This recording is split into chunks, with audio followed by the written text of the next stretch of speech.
విశ్వాసము లేకుండా దేవునికి ఇష్టులై ఉండుట అసాధ్యము.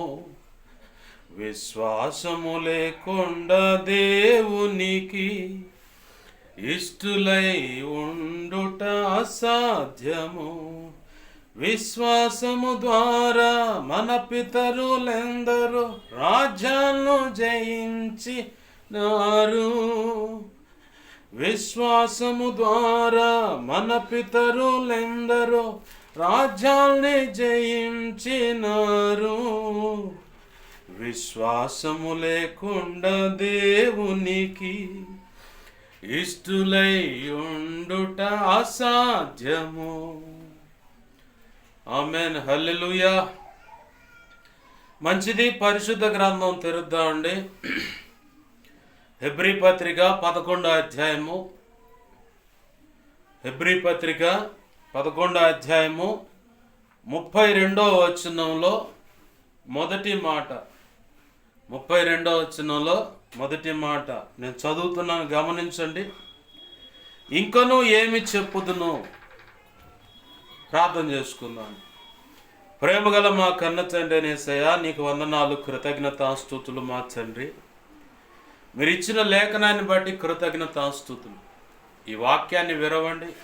ఈ వాక్యము చాటును మీరు దాచి ఉంచిన మరుగై ఉన్నటువంటి క్రీస్తు మర్మమును, ఆ క్రీస్తు మర్మముకు సంబంధించిన సువార్త, అలాగనే సర్వ సంపూర్ణ సత్యము, సంపూర్ణ సిద్ధి పొందుటకు కావలసిన సందేశము, అలాగే నీ భూమి మీద మేము నీ సంకల్పం అనుగుణంగా మా పట్ల నువ్వు కలిగిన ప్రణాళికలో ఏమైతే పని నువ్వు నిర్ణయించావో ఆ పని యావత్తు సంపూర్ణంగా నెరవేర్చి, ఏది విడిచిపెట్టక సంపూర్ణంగా నెరవేర్చి ధైర్యంగా క్రీస్తు న్యాయపీఠాన్ని ఎదుర్కొనేలాగా మేము సంపూర్ణ సిద్ధి పొందటమే కాదు, నీ సంకల్పంలో నిర్ణయించబడిన ప్రతి ఒక్కరిని ఆనాడు పౌలు భక్తుడు అన్నట్టుగా కొలస్సీ 1వ అధ్యాయం 28-29 వచనాల్లో చెప్పబడినట్టు అంతటా అందరినీ సంపూర్ణులుగా చేసి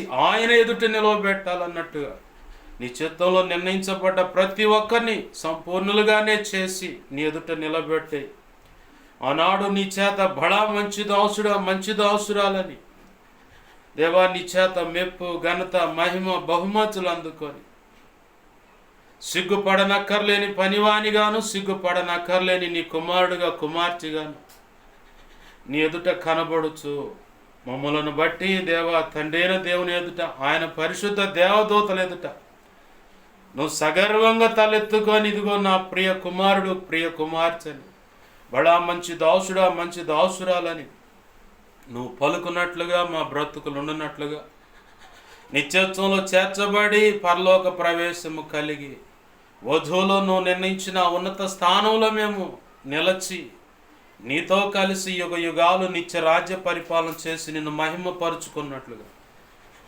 ఆరోగ్యకరమైన హిత ఉపదేశమును బయటకు తెచ్చి నీ పక్షం వహించిన మీ దాసుని నోట ఉంచి, మీ దాసుని మీ సిలువు చాటును మరుగుపరిచి, మీ దాసుని ముఖాంతరంలోంచి మీరు కనబడుతూ ఈ దాసుని దేవా నోటి బోరను మీ నోటి బోరగా చేసి, నీ దాసునికి నీ అనాది సంకల్పంలో నిర్ణయించబడింది నీవు సెలవిచ్చినటువంటి ధారాళమైన నీ ఆత్మ నడిపింపు, లేఖన ప్రత్యక్షత, ఆత్మ ప్రత్యక్షతను, వాక్శక్తిని గొడిచి నీవే నాతో మాతో అందరితో సూటిగా, తేటగా, స్పష్టంగా మీరు మాట్లాడుతున్నప్పుడు మా అందరికి వినగలిగిన చెవును, గ్రహించగల మనస్సును, హృదయాన్ని, నీ స్వరాన్ని పసిగట్టగలిగేటువంటి చెవిని, మనస్సు, హృదయాన్ని కూడా దయచేయమని, సున్నతి గల హృదయమును దిద్దుబాటు చేసుకొని నేర్చుకొని దేవా లోబడి అయా ఇదిగో నిత్యత్వము చేరు పర్యంతం నిత్యము నీ పాదసను శిష్యరికము చేస్తూ అక్కడే నీ శ్రేష్టమైన హితబోధ అందుకొని తర్ఫీదు పొంది భూదిగాంతుల వరకు శిష్యులైన సేవక గణముగానే సత్య సంబంధులుగా బయలువెళ్ళి సత్యమును ప్రకటిస్తూ, ప్రతి ఒక్కరిని సత్యంలో ప్రతిష్ఠిస్తూ, సర్వసంపూర్ణ సత్యమును ప్రకటిస్తూ ఆనాడు ఏలియా ఎలా అయితే ఎందుకు ఇక్కడ ఉన్నావంటే యెహోవా పక్షంగా మహా రోషం గలవాడిని నేను ఒక్కడిని ఉన్నానన్నట్లు అలాంటి రోషం కలిగిన భక్తి సేవ చేసి సంఘాలు కట్టి పరిచర్య చేసి నీ నామాన్ని గనపరుచుకునేలాగా మా అందరితో మాట్లాడు. ఉపదేశాన్ని అటగించాలని చూస్తున్న దుష్టుడు వాడి దూతలు చీకటంధకార శక్తులు ఇంచాది మరి ఏ ఉన్నా యేసు నామములో నీవు నాకు ఇచ్చిన అధికారం చొప్పున మేమంతా కలిసి వాటి ప్రభావాన్ని బంధిస్తున్నాం. మా చుట్టూ నీ సిలువ రక్తాన్ని కంచెగవే, రక్షణ కంచెవే, అగ్ని కంచెను వేసి నీ చేతి నీడలు దాచిపెట్టి నీ మహిమేగని మాపై ఆవరింపచేసి నిత్యము నీ దేవదూతలు అగ్ని వంటి రథముల సైన్య సమూహం కావలిగా ఉంచి నీ కనుదృష్టి ముఖ కాంతి, తేజోమాన వెలుగు, సన్నిధి కాంతి, ముఖ కాంతి నిత్యం మాపై ప్రకాశింపచేసి సర్వోన్నతుని శక్తి నన్ను మమ్మను సమస్తమును కమ్మేలా చేసి యెషయా 51:16 ప్రకారం నీ కృప మాకివు. జకరియా గ్రంథం 2:5 ప్రకారం నీవే అగ్ని ప్రాకారమై నువ్వు సెలవిచ్చావు, నేను దాని చుట్టూ అగ్ని ప్రాకారమై నిలిచేదనని. అలాగుండండి ప్రభు, నాతో మాతో ఈ ప్రార్థనలో నీ చిత్త ప్రకారం ఏకీవిస్తున్న ప్రతి ఒక్కరు మేమున్న ఇల్లు ఈ కాలనీ, గ్రామం, పట్టణం సమస్తం చుట్టూ ఈ కార్యములు జరిగించమని. నీ పక్షం వహించిన నేను బలహీన, ఎంత బలహీన నీకు బాగా తెలుసు. నీ మీదే ఆనుకున్నా, నీ కృప మీద ఆధారపడ్డాను. నా సమస్త అవిధేయతలు, అతిక్రమ దోషాలు, పాప దోషాలు, ఆజ్ఞాతిక్రమలు ఒప్పుకున్న క్షమించు. కలువరి నీ సిలువ రక్తము చేత కడిగి పవిత్రపరచు. శుద్ధ జలంతో కడిగి సమస్త కీడు అపవిత్రతను కొట్టివేయి. ఆనంద తైలాభిషేకం మాపై ఇంకను గొప్పగా ఉంచు. పరిశుద్ధాత్మను పుటవే శుద్ధ సువర్ణంగా మార్చి పరలో శుద్ధ సువర్ణ తైలం నాపై మాపై ఉంచు. ఇర్మియా 1:9, 10, 18, 19 నీ కృప నాకు ఇవ్వమని. అపోస్తుల కార్యం 4:27-37 నీ కృపను. యెషయా 51:16 ప్రకారం నీ కృపని. మత్తయి 10:1, 7, 20 నీ కృప నాకు దయచు. హెస్కేల్ గ్రంథం 2:1-2 ప్రకారం నీ ఆత్మచేత నన్ను మమ్మల్ని నింపమని, మమ్మల్ని చక్కగా నీ ఎదుట నిలవబెట్టి మాతో మాట్లాడమని బతిమలాడుతున్నాను. నువ్వు ఇచ్చిన వాక్యాన్ని బట్టి కృతజ్ఞతాస్తుతులు చెల్లిస్తూ ఉపదేశం నన్ను మమ్మల్ని చేతులకు అప్పచెప్పుకుంటూ స్పష్టంగాను తేటగాను మీరు మాట్లాడు. ఆనాడు వారికి వినబుద్ధి కలిగినంత వరకు నువ్వు మాట్లాడావని, చెప్పే ప్రతిదీ ఉపమాన రీతిగానే చెప్పావని లేఖనం సాక్ష్యం ఇస్తుంది. అలాగన మా అందరితో కూడా మాకు అర్థమయ్యేలాగా మత్తయి 13:11 శిష్యులు అడిగారు, ప్రభువా ఎందుకు వారికి ఉపమానం ఇలా చెప్తున్నావు అంటే, వారికి పరలోక మర్మములు తెలియలేదు కాబట్టి అలా మాట్లాడుతున్నాను, మీకైతే అవి గ్రహింపగల శక్తి కలిగి ఉన్నారన్న. అలాగన మా అందరితో కూడా మాట్లాడమని, సహాయము చేయమని యేసయ్య నామంలోనే ప్రార్థించి సమస్తం పొందుకొని కృతజ్ఞతాస్తుతులు చెల్లించి నన్ను మమ్మల్ని చేతులకు అప్పచెప్పుకొని నిన్ను గొప్ప చేసుకుంటున్నాం మా తండ్రి. ఆమేన్, ఆమేన్, ఆమేన్. మంచిది. సమకూడిన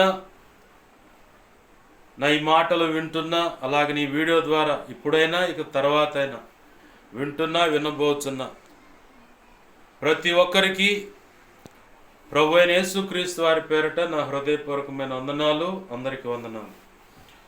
ప్రభునందు ప్రియమైన దేవుని బిడ్డలారా, గమనించండి, ఇక్కడ చదువుకున్న మాట ఇంకను ఏమి చెప్పుదును అన్న మాట మనం చదువుకున్నాం. అసలు అక్కడ మనకు కనపడుతున్న లిస్ట్ ఏంటంటే విశ్వాసుల జాబితా. ఎవరోళ్ళు? విశ్వాస వీరుల యొక్క జాబితా. యేసు ప్రభు వారితో నడవటం అనే విషయము విశ్వాసం మీదే ఆధారపడి ఉంది. యేసు ప్రభు వారితో నడవటమైనా, యేసు ప్రభు వారితో బ్రతకటమైనా, భక్తి సాధన చేయటమైనా, అలాగనే ఒక అద్భుతను పొందాలన్నా, సూచక క్రియ జరగాలన్నా, స్వస్థతను అనుభవించాలన్నా, ఆర్థికంగా సహాయం నీకు అందాలన్నా, ఇంచాది ఏ కోణంలో అది ఎంత కఠినమైన పరిస్థితి అయినా సరే నీ విశ్వాసం మీదనే ఆధారపడింది ఏది నువ్వు పొందుకోవాలన్నా. విశ్వాసము లేకుండా దేవునికి ఇష్టలై ఉండరని ప్రారంభంలో నేను పాట పాడాను. నేసన్న గారు వాళ్ళ సహవాసంలో ఆ పాట రాశారు. పేజీడి తిప్పితే చివరి లేఖనాల్లో హెబ్రీ 11 అధ్యాయం చివరిలోనే ఉంటుంది ఆ మాట. విశ్వాసం లేకుండా దేవునికి ఇష్టలై ఉండటం అసాధ్యం. మరి విశ్వాసం ఉండాలంటే మరి మేమేం చేయాలి పాస్టర్ గారు అంటే, నువ్వు చేయాల్సిన పని ఒక్కటే, సింపుల్గా ప్రార్థన చేయటమే, విజ్ఞాపన చేయటమే, వాక్యము చదవటమే, దానికి అనుగుణంగా నువ్వు అడుగులు వేయటమే. ఇంకా నీకు వేరే మార్గం లేదు. పౌలు భక్తుడు అంటాడు, క్రీస్తు రక్తం ఉందయ్యా, బాగానే ఉంది. క్రీస్తు రక్తములో నువ్వు బాప్తీస అనుభవంలోకి రావాలి. మన కళ్ళ ముందు క్రీస్తు రక్తం కనపడదు, వాస్తవా కాదా? బాప్తీసం ఇచ్చేది ఎక్కడ? నీళ్ళల్లో ముంచి బయటకు తీస్తారు. నీళ్ళల్లో ముంచుట లేపుట అనే మాట దేనికి సాదృశ్యం? అది తెలియాలి మొదటిగా. చాలా సంఘాల్లో, అంటే 2 డినామినేషన్ సంఘాల్లో చిలకరింపు బాప్తీసం ఇస్తారు. పసిబిడ్డలుగా ఉన్నప్పుడు కూడా బాప్తీసం ఇస్తారు. అలాగే శ్రమల కాలం మొదలుగానే ఆ 40 రోజులు అయిపోయిన తర్వాత నెక్స్ట్ పెళ్లి చేయాలనుకున్న వాళ్ళకు కూడా నిర్ధారణ అనేది ఇస్తారు. దాన్నే బాప్తీసం అనుకొని దాని క్రమం చొప్పునే వాళ్ళు ఇచ్చేటువంటి ఆ ప్రభు వల్ల తీసుకుంటే ఇక అదే బాప్తీసం అని కొనసాగుతున్న వాళ్ళు లేకపోలేదు ఈరోజు. బాగా గుర్తుపెట్టుకోండి, తండ్రి కుమార పరిశుద్ధాత్మ నామంలో బాప్తీసం ఇవ్వమని మత్తయి సువార్త చివరి అధ్యాయము చివరి మాటలు ఉన్నాయా లేవా అక్కడ? అయితే ఈరోజు చాలామంది రంధ్రాన్వేషణ చేసేవాళ్ళు ఎక్కువైపోయారు. ఆ రంధ్రాన్వేషణలో అందరూ పట్టుకునే మాట ఏంటంటే, అపోస్తుల కార్యంలో పేతురు భక్తుడు అంటాడు, ఆ నామమున ఈ నామమున అని ఉంటుంది, లేదంటే యేసు నామమున అని ఉంది కదా. అపోస్తులు చెప్పిన పద్ధతి చొప్పున అయితే యేసు నామములు అంటే, మరి యేసు ప్రభు వారు చెప్పిన మాట ఏమో తండ్రి కుమార పరిశుద్ధాత్మ నామములు అని ఉందిగా. నీట ముంచి బాప్తీసం ఇయ్యమని రాసి ఉందని చెప్పని కోడిగుడ్డు మీద ఏకల పీకే బ్యాచ్ ఎక్కువైంది.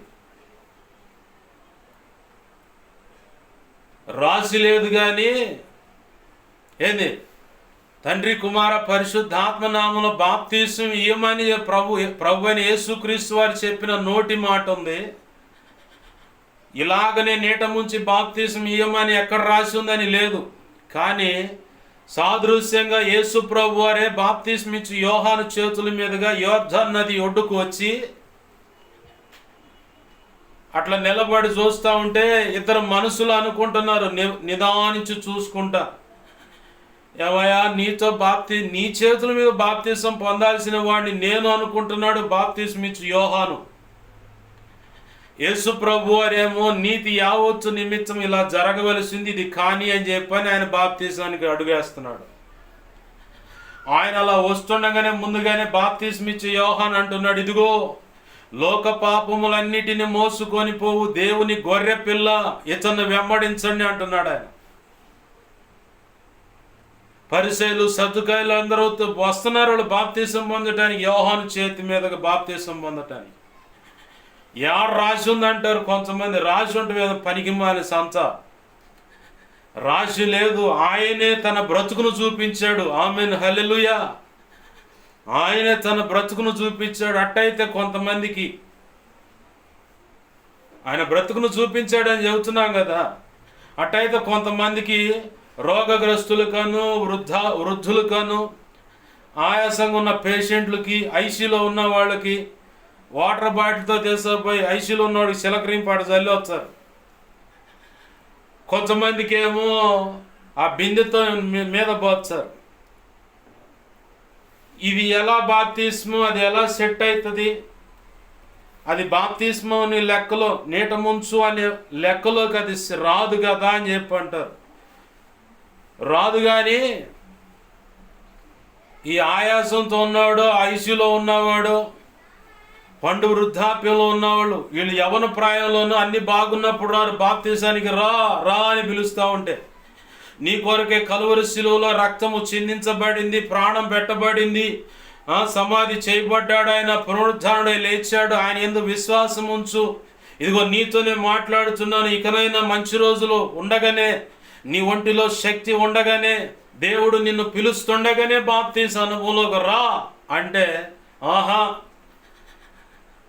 మనకయ్యా అసలు ఏం పని చెప్పడం అంతేందంటే, ఒంటిలో ఉన్న బలము, శక్తి, యవ్వనం, కదిలిస్తున్న కోరికలు, వీటన్నిటి మీద రంకెలేస్తున్న మనసుతో ఇక గుర్రం గనక సవారి చేసేవాడు కళ్ళెం పట్టుకుని హా హా హా అంట అన్నట్టు వీళ్ళట్ట కోరికలు నెరవేర్చుకోవటానికి, లోకంలో విచ్చలవిడిగా బ్రతకటానికి తెగించిపోతారు.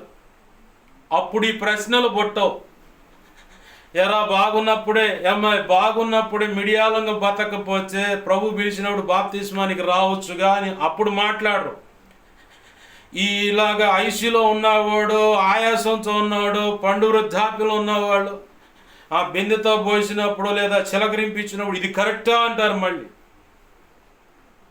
సరే, దీనికి నేను సమాధానం ఇచ్చా, వాళ్ళ విధేయతకు, వాళ్ళ విఘ్నతకు ఆ విషయాలు వదిలేస్తున్నాను. కానీ ఐసీలో ఉన్నవాడినో, ఆయాసంతో ఉన్నవాడినో, లేదా వృద్ధులను నువ్వు అడిగినట్టే నీకున్న డౌట్ ప్రకారం తీసుకుపోయి నీళ్ళల్లో ముంచి బయటికి తెస్తావు. వాడు ఉంటాడా పోతాడా చెప్పు? ఒకవేళ వాడు పోయాడనుకో, ఈ పాస్టర్ గారి బాప్తిసం ఇచ్చి మా అయ్యనో మా అమ్మను చంపాడని మా మీద కేసు పెడతారు. మా పాస్టర్ గారికి అట్టంటే అనుభవం ఎదురైంది.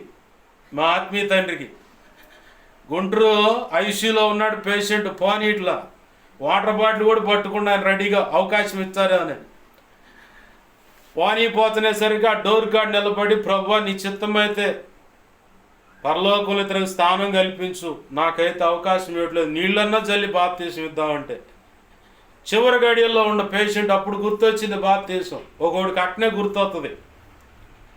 అంతా అయిపోయి చివరిలో అది ఓకే అయితే ఓకే కాదో కూడా ఎవడికి తెలియదు. ఎందుకంటే వాడు వెంటిలేటర్ మీద ఉండు.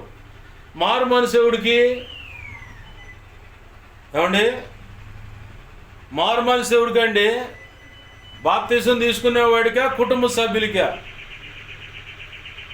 ఇది బాగా గుర్తుపెట్టుకోవాలి మనం. మారు మనసు ఎవడికి కావాలా? మారు మనసు రక్షణ ఎవడికి కావాలా? అయ్యా నాకు రక్షణ ఇవ్వని ఎవరు అడగాల? వెంటిలేటర్ మీద ఉన్నవాడా, లేదంటే చుట్టూ ప్రభువా మా నాయన పైకి లేపు పైకి లేపు పైకి లేపు అని చెప్పని అడిగేవాళ్ళ? ఎవరికి కావాలి మారు మనసు? ఆ వెంటిలేటర్ మీద ఉన్నవాడే అడగాల, అయ్యా నాకు బాప్తీసం ఇవ్వు, నాకు రక్షణ ఇవ్వు అని. ఈ పక్కన ఉన్న వాళ్ళు అడుగుతున్నారు, మయ్యకి ఇప్పుడు నీళ్ళు అటు జల్లేన బాప్తీసం ఇవ్వండి అని. చిలకలూరిపేట హెడ్ మినిస్ట్రీకి ఫోన్ చేస్తే అందుబాటులో మా పాస్టర్ గారు ఉంటే పంపించారు, మా ఆత్మీయ తండ్రిని. ఆయన ఆ డోర్ కాడ నిలబడి ప్రార్థన చేసి బయటకు వచ్చిండు. ఆ తర్వాత ఆయన పోయిండు. ఏది వెంటిలేటర్ మీద ఉన్నాడు అంతే పోయిండు. మళ్ళీ అమ్మడిన వాళ్ళు కంప్లైంట్ రాశారు. పాస్టర్ గారు శాలిమరాజు గారు వాక్యం అందిస్తుంటే ఆయన కంప్లైంట్ రాశారు, మీ పాస్టర్ గారిని వచ్చి బాప్తీసం ఇవ్వమంటే ఇవ్వకుండా పోయిండు, మయ్య చచ్చిండు, ఇప్పుడు పరలోకమా నరకమా ఏదో తెలుసు అంటున్నారు. అరే అన్నీ బాగున్నప్పుడు వాడికి ఎందుకు ఇలా బాప్తీసం? అన్నీ బాగున్నప్పుడు ఆ వెంటిలేటర్ మీద రాకముందు ఎందుకు అడగలేదు బాప్తీసం? ఇప్పుడు ఇట్టుంటాయి తగాదులు. సేవలో తగాదులు ఎట్నే ఉంటాయి. ఇప్పుడు ఒకవేళ సపోజ్ ఫలానా దైవజనుడు ప్రార్థన చేస్తే వాడు పోయాడు అన్నారు అనుకో, దైవజనుడి మీద కేసు అయినా పెడతారు, కొడతానికైనా వస్తారు, ఇంకేదైనా చేయడానికి వస్తారు, బాగుంది. అదే సద్బ్రాహ్మడు ఒకవేళ ఏదన్నా కారణాన్ని బట్టి ఎవడన్నా పోయిండనుకో, ఆయన మీద ఎవరన్నా పోతారా? మంత్రాలతో చెప్పించడు, లేనిపోయింది పోతారు అని చెప్పని భయంతో పొరపాటును కూడా అటు కన్నెచ్చి కూడా చూడరు. ఆయన కనపడుతుంది ఇటు తిరిగిపోతూ ఉంటారు. సరే మాంత్రికుడి దగ్గర పోతారు, అంతరాలయ్యో కడతారు, తేడా పడితే పోతారు.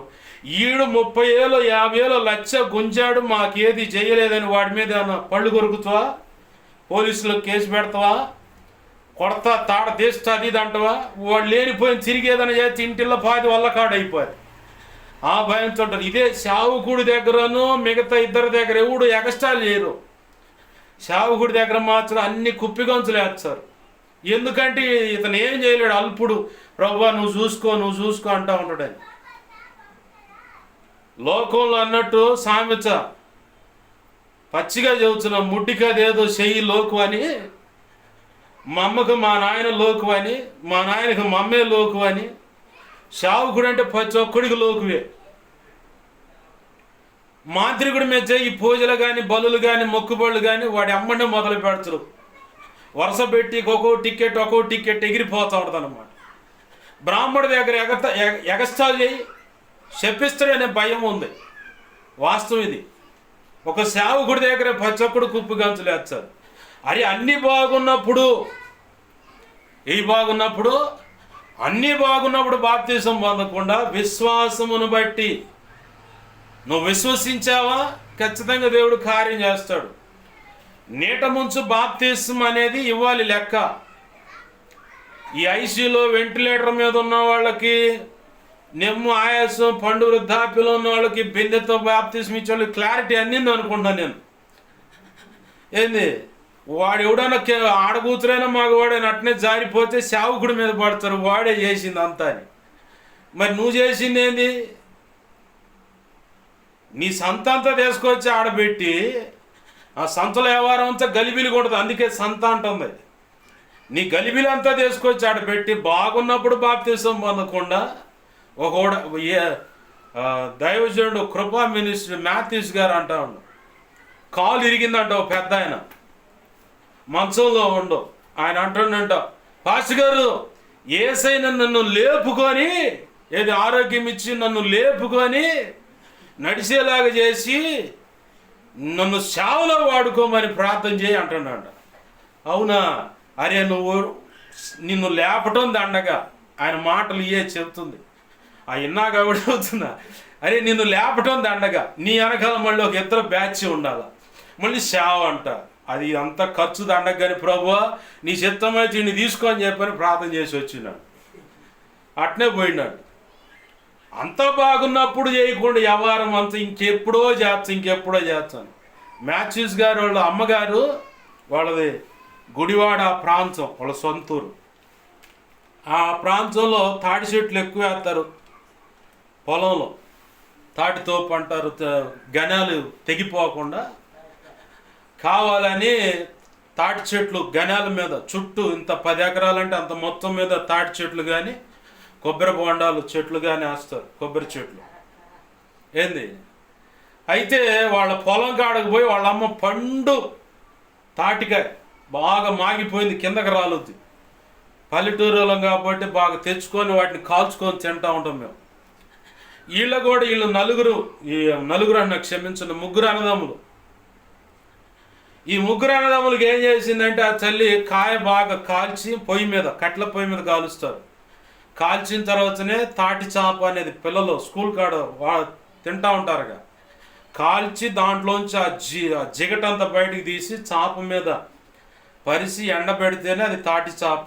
ఇప్పుడు మామిడి తాండ్రాని కూడా వస్తుంది. రేక్కాయలు బాగా దంచి ఇది ఒక పచ్చళ్ళలాగా మేము చదువుకునేటప్పుడే దంచి చిన్న చిన్న అరిసెల్లాగా చెక్కల్లాగా చేసి మాకు స్కూల్ కాడ అమ్మేవాడు. తిన్నాను కాబట్టి వాటిని చూసా కాబట్టి చదువుతున్నా. ఏంది ఆ తాటి ఇత్తనం తీసుకొచ్చి ఈ ముగ్గురికి అప్పచెప్పిందంట ఆ తల్లి. అందరూ సమంగా పంచుకోండి. పెద్దోడికి దొరికితే కాడికి గుంజిండంట మొత్తం రసం మొత్తం.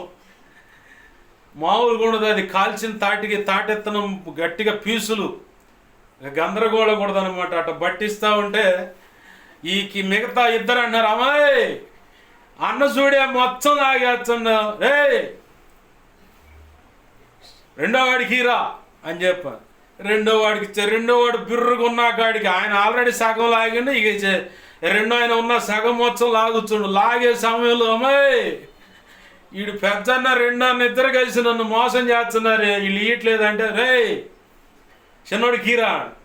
చిన్నోడికి వచ్చేసరికి ఏమీ లేదు, అంతా తెల్ల పీసు కనపడుతుంది. దాంట్లో లోపల ఉన్న ఆ జిగట ఏమీ లేదు. దాన్ని ఆ తాటెత్తను చూసి ఏం చేయాలని నేలకేసుకోడు. పండు వృద్ధాప్యంలోకి వచ్చి నీ పని కూడా అంతే. ఏసైకి ఎందుకు పనికిరావు. నీ వల్ల ఉపయోగం ఏమీ లేదు. నువ్వు ఉన్నా ఒకటే పోయినా ఒకటే.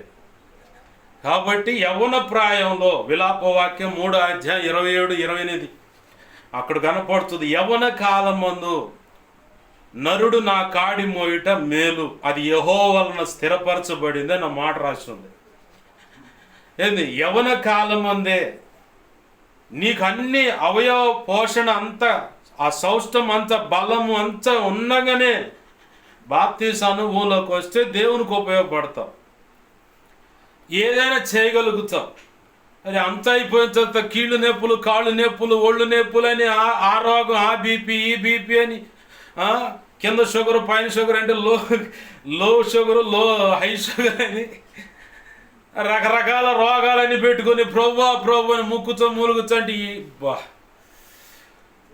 ఈయన ఎందుకు రక్షించాడు రా సేవకుడు అని చెప్పని అనుకుంటాడు. ఉపయోగం లేదు నీ వల్ల. యవన ప్రాయంలో ఉండగానే బాప్తిజం అనుభవంలోకి రావాల. అవన్నీ కాకుండా నేను అప్పుడు తిరగదీస్తా, పెళ్ళి అయిన తర్వాత తిరగదీస్తా, అప్పుడు ఇది అంటే ఏముండదు. నీకు ఇచ్చిన అవకాశం చేతులను పోగొట్టుకుంటావు, జాగ్రత్త. ఆ మధ్యకాలంలో దైవజనులు అంతా చెబుతున్న విషయమే మీకు కూడా మళ్ళీ పరిచయం చేస్తున్నా. ఓ సంఘంలో మరియమ్మ ఉందంట. ఎవరైనా ఉన్నారేంది లేనిపోయింది, మీకు దండం, మీ గురించిగా చెబుతుంది. ఏంది ఆ సంఘంలో ఉన్న పేరు దైవజనులు అందరూ వాడుతున్న ఉపమానం, ఇది రియల్గా జరిగింది. అమ్మ బాప్తిజం అందంటే ఇప్పుడే ఉందిలే పిల్లగాడు పెళ్లి కావాలన్న. సరే, పాస్టర్ గారి ధర్మం ఏంటంటే అవసరం చెప్పిన దాన్ని బట్టి ప్రార్థన చేస్తాడు. ఇంకేం బాధపడటానికి లేదు, బాధపడ్డా ఉపయోగం లేదు. బాధపడి లేనిపోయిన షుగరు, బీపీ, తలనొప్పి, మెండరాల నొప్పులు, కొత్త కొత్త రోగాలు వస్తూ ఉంటాయి. ఈ సంఘంతో ఉన్న తలనొప్పులు అయ్యే నేను ఎదుర్కొంటున్నాను కాబట్టి నాకు అర్థమవుతుంది అయ్యి. సరే, పిల్లగాడి పెళ్ళైంది, మంచి సంబంధం చూసి పెళ్ళి పాస్టర్ గారి చేసాడు. అమ్మా ఏంది మరి బాప్తిజం పొందుతానన్నావుగా అంటే, అది కాదయ్యా, మరి పిల్లగాడికి కోడలకి పిల్లగాడు మంచిగా వాడు సంసారం కొనసాగి ఒక నలుసు పడితే బాప్తిజం పొందుతానయ్యా అన్న. సరే, చెప్పింది కాబట్టి అవసరం అని ప్రార్థన చేస్తాను. ప్రార్థన చేసిన తర్వాత అమ్మాయిని కన్సల్ అయిందని చెప్పని, ఇట్లా కన్సీవ్ అయిందని చెప్పని, 3వ నెల 4వ నెల అని చెప్పని ఇలా చెప్తున్నారని చెప్పని విన్నారు. పాస్టర్ గారికి కూడా చెప్పింది ఆ సంతోషమైన వార్త. కృతజ్ఞతలు చెప్పాలి కాబట్టి. ఇది ఒకటి చేస్తారు కానీ మిగతాయి చేయరు. సరే అమ్మ బాప్తిజం పొందంటే అంటే అయ్యా ఇప్పుడే కదా 3వ 4 అంటున్నారు కదా, అమ్మాయి డెలివరీ అయిన తర్వాత ఆ మనవుడు పుట్టాలని ప్రార్థన చేయి. ఏంది వారసుడు కావాలి కదా, ఆడపిల్లని ఎవరు కోరుకోరు, వారసుడు కావాలా. వారసుడి కోసం నాకు తెలిసి చాలా కుటుంబాల్లో అనేకమైన అభాషణలు జరిగిన సందర్భాలు ఉన్నాయి. అసలు ఆ కోడలే తగాద పెట్టుకొని ఎన్నిసార్లు నాకు ఇలా చేస్తారు, నేను ఆగమవుతున్నా, నా ఆరోగ్యం పాడైపోతుంది, నీకు వారసుడు కావాలని చెప్పని గర్భం దాలిస్తే వెంటనే మెయిల్ ఫీమేల్ అని చెప్పని టెస్ట్ చేస్తుంది. వాస్తవానికి మన భారతదేశంలో బ్యాన్ చేశారు. ఆడపిల్లలను పురిట్లో ఉండగానే ఆ రక్తపు ముద్దగా ఉండగానే తుంచేస్తున్నారని బ్యాన్ చేసినా కానీ అక్కడక్కడ రహస్యంగా డబ్బులు కాసిన ఎక్స్ట్రా వేసి మరి తీసేస్తూ ఉన్నారు. ఇక యవ్వన ప్రాయంలో ఆడపిల్లలు అంటే ఇప్పుడు వాళ్ళు మిడిమిడి జ్ఞానంతో స్వేచ్ఛను బట్టి, తల్లిదండ్రులకు దూరంగా ఉన్నదాన్ని బట్టి వాళ్ళు ముందుకు అడుగులు వేసి ఆ శారీరక కలయిక వల్ల గర్భం దాల్చటం, అబార్షన్ చేయించటం, ఇలాంటి సెక్షన్ ఉంది. రీసెంట్గా గుంటూరులో అట్టుకుంటా ఎస్సీ ఎస్టీల బాలికల యొక్క వసతి గృహం అంటే హాస్టల్లో ఆ పిల్లల బ్యాగులు చెక్ చేస్తే తాళిబొట్టు అలాగనే గర్భం దాల్చానా లేదని నిర్ధారణ చేసుకోవడానికి ఇప్పుడు మెడికల్ షాపుల్లో టెస్ట్ అవి వచ్చినాయి. కొన్ని చిన్న చిప్స్, ఆ చిప్పులు ఉన్నాయంట. ఆ యూరిన్ అలా దాని మీద ఒక డ్రాప్ గాను ఇట్లా ఉంటుంది ఆ టెస్ట్. అది గర్భం దాల్చానా లేదని. ఆ చిప్పులను తాళిబొట్టు ఉన్నాయంట ఆ బ్యాగుల్లో. బాగా గుర్తుపెట్టుకోవాలా. పసితనంలోనే తల్లిదండ్రుల యొక్క ప్రేమ వాళ్ళకి అందకుండా చదువు అని పల్లెటూరులో గేదెలు తోలుతారు ఒకడికి అప్పచెప్పి, ఎండాకాలం కాయిరా నువ్వు అని, వానాకాలం కూడా అప్పచెబుతారు నువ్వు కాయిరా అని చెప్పని. అట్ట స్కూలుకు తోలుతున్నారు ఈరోజు. తల్లిదండ్రులు ప్రేమ నొచ్చుకోలేక, అది దక్కక ఎవడో ఒకడు దొరుకుతుడు గులకరాయిలాగా. ఇక వాడి వెనకాల వాడు చెప్పే మాయ మాటలు పైకి చూపించే ఆ ప్రేమ కల్మషమైనటువంటి ఆ ప్రేమ. ఎందుకంటే ఆ శరీరాన్ని ఆశించాలి, దాన్ని అనుభవించాలి. ఇక ఆ తర్వాత చెల్హాట్, ఇది కాకపోతే ఇంకోటి అని చెప్పని వాళ్ళు ఎవరు ఆ మోజులో పడి ఆ ప్రేమ అక్కడ దక్కుతుందని. ఏ ప్రేమ? తల్లిదండ్రుల దగ్గర చిన్ననాటి నుంచి దొరకవలసిన ఆ ప్రేమ వాడెవడో దగులుతుడు గులకరాయి, వాడి దగ్గర దొరికిందని ఇక వాడిని పట్టుకొని కట్నే పోతారు సంచి జర్ది. మధ్యకాలంలో ఒక ఆడపిల్ల ప్రేమించిన వాడితో శారీరకంగా కలిసిన దాన్ని బట్టి మా తల్లిదండ్రులు ఎటు కూడా ఒప్పుకోవట్లేదని చెప్పని సంచి జర్దేద్దామని కొంత రాత్రులు ప్రయత్నం చేసిన సందర్భాలు ఉన్నాయి. దేవుడు చెప్తా ఉన్నాడు, ప్రార్థనలో కూర్చుంటే ఫలానా అమ్మాయి అని చెప్పాను, అయా ఉపద్రవం నుంచి తప్పించు. ఎందుకంటే ఆడపిల్ల రోడ్డు ఇల్లు గడప దాటిందా, ఫలానా ఇట్లా అని అడుగు వేసిందా, ఇక ఆ ముద్ర అంతే ఉండిపోద్ది. అలాంటి నింద చేత ఆ కుటుంబం రోడ్డును పడకుండా కాపాడు ప్రభు అని ప్రార్థన చేసేది ప్రభు చిత్తం. ఇవాళ వేరొకటి దగ్గర ప్రేమ దొరుకుతుందని నీ పిల్లలు ఓవర్ క్రాస్ వెళ్తున్నారంటే ఒకటే కారణం, చదువు అని వాళ్ళ మైండ్ అంతా తినటం, తల్లిదండ్రుల ప్రేమ అందకుండా. మేమైతే మా చిన్నతనంలో 5 సంవత్సరాలు వచ్చిందాకా తల్లిదండ్రుల దగ్గరే ఉన్నాం. 5 సంవత్సరాల తర్వాతనే 1వ తరగతికి వేస్తారు. మా నాయనమ్మ అయితే ఇంకా అడ్వాన్స్గా ఏం చేసిందంటే, టీచర్ కాబట్టి 3 సంవత్సరాలు ఎక్స్ట్రా కలిపి మరి మాకు డేట్ ఆఫ్ బర్త్ కలిపింది. ఆ డేట్ ఆఫ్ బర్త్ ఆధార్ కార్డులో ఉంది. మా అందరు బ్యాచ్ మొత్తానికి 3 సంవత్సరాలు ఎక్స్ట్రా వేసిందా. ఎందుకంటే చూడటానికి అట్ట ఉంటాం చిన్నప్పుడే బాగా బలంగాను. వీడికి 5 సంవత్సరాలు అంటే లెక్కలేదని చెప్పని ఆర్టీసీ బస్సోడు కూడా నమ్మడం మమ్మల్ని చూస్తే. హాఫ్ టికెట్ అంటే ఊరుకోమ్మా ఈ సీట్ కార్డు నిలబెట్టు ఇది ఎంతుంటే అని చెప్పని అట్ట ఫుల్ టికెట్లు కొట్టిన సందర్భాలు కూడా ఉండే. హాఫ్ టికెట్ కాలం మేము. ఎందుకంటే ఆకారం అలా ఉంది, పెద్దలు ఇచ్చిపోయిన పుణ్యం అది. జీన్స్ రోగాలైన అంచెలు ఉంటాయి, బలమైన ఆకృతి అయినా, ఇంకా టోటల్గా చెప్పాలంటే ఇక హెయిర్ స్టైల్ అయినా, ఇక అన్ని పెద్దలు ఇచ్చిన పుణ్యాలు ఇవన్నీ.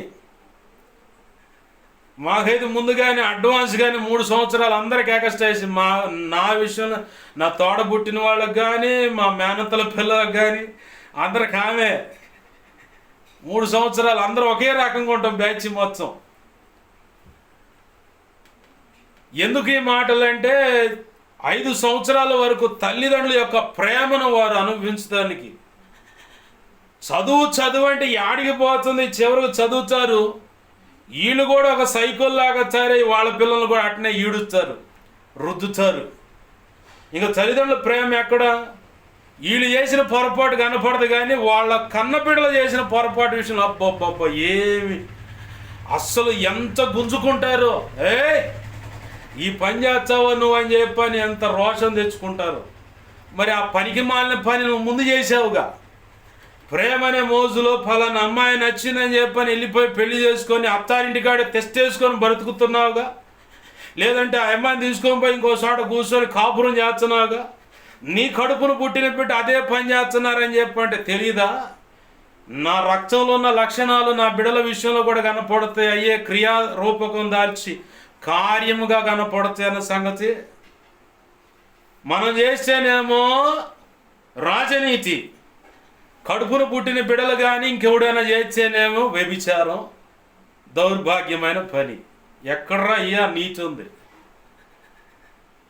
దయచేసి మీ పిల్లలకు తల్లిదండ్రులుగా మీరు మీ ప్రేమను పంచండి, కుటుంబ సభ్యులుగా మీరు మీ ప్రేమను పంచండి. ఆడపిల్లకైనా మగపిల్లగాడికైనా ఆ ప్రేమ కరువయ్యే యవన ప్రాయంలో కట్టట్టు అడుగు పెడుతుండగా ఇక ఎవడోడు జరుగుతుడు గులకరాయిలాగా. ఆడపిల్లకైతే మగవాడు, మగపిల్లగాడికైతే ఆడపిల్ల. ఇక అంతే. ఇక వాడు వాడుతారనమాట మన బంధం అనుబంధం అని. లేదంటే కారులో షికారులు అని చెప్పని పార్కుల్లోనూ ఇంకెక్కడెక్కడో బీచ్ల్లోనూ సినిమా హాల్లోనూ బేకరీ అని చెప్పాను, లేదంటే రెస్టారెంట్ అను, బ్యూటీ పార్లర్ అని, ఐస్ క్రీమ్ పార్లర్ అని ఇక ఆడ తేలుతూ ఉంటారు.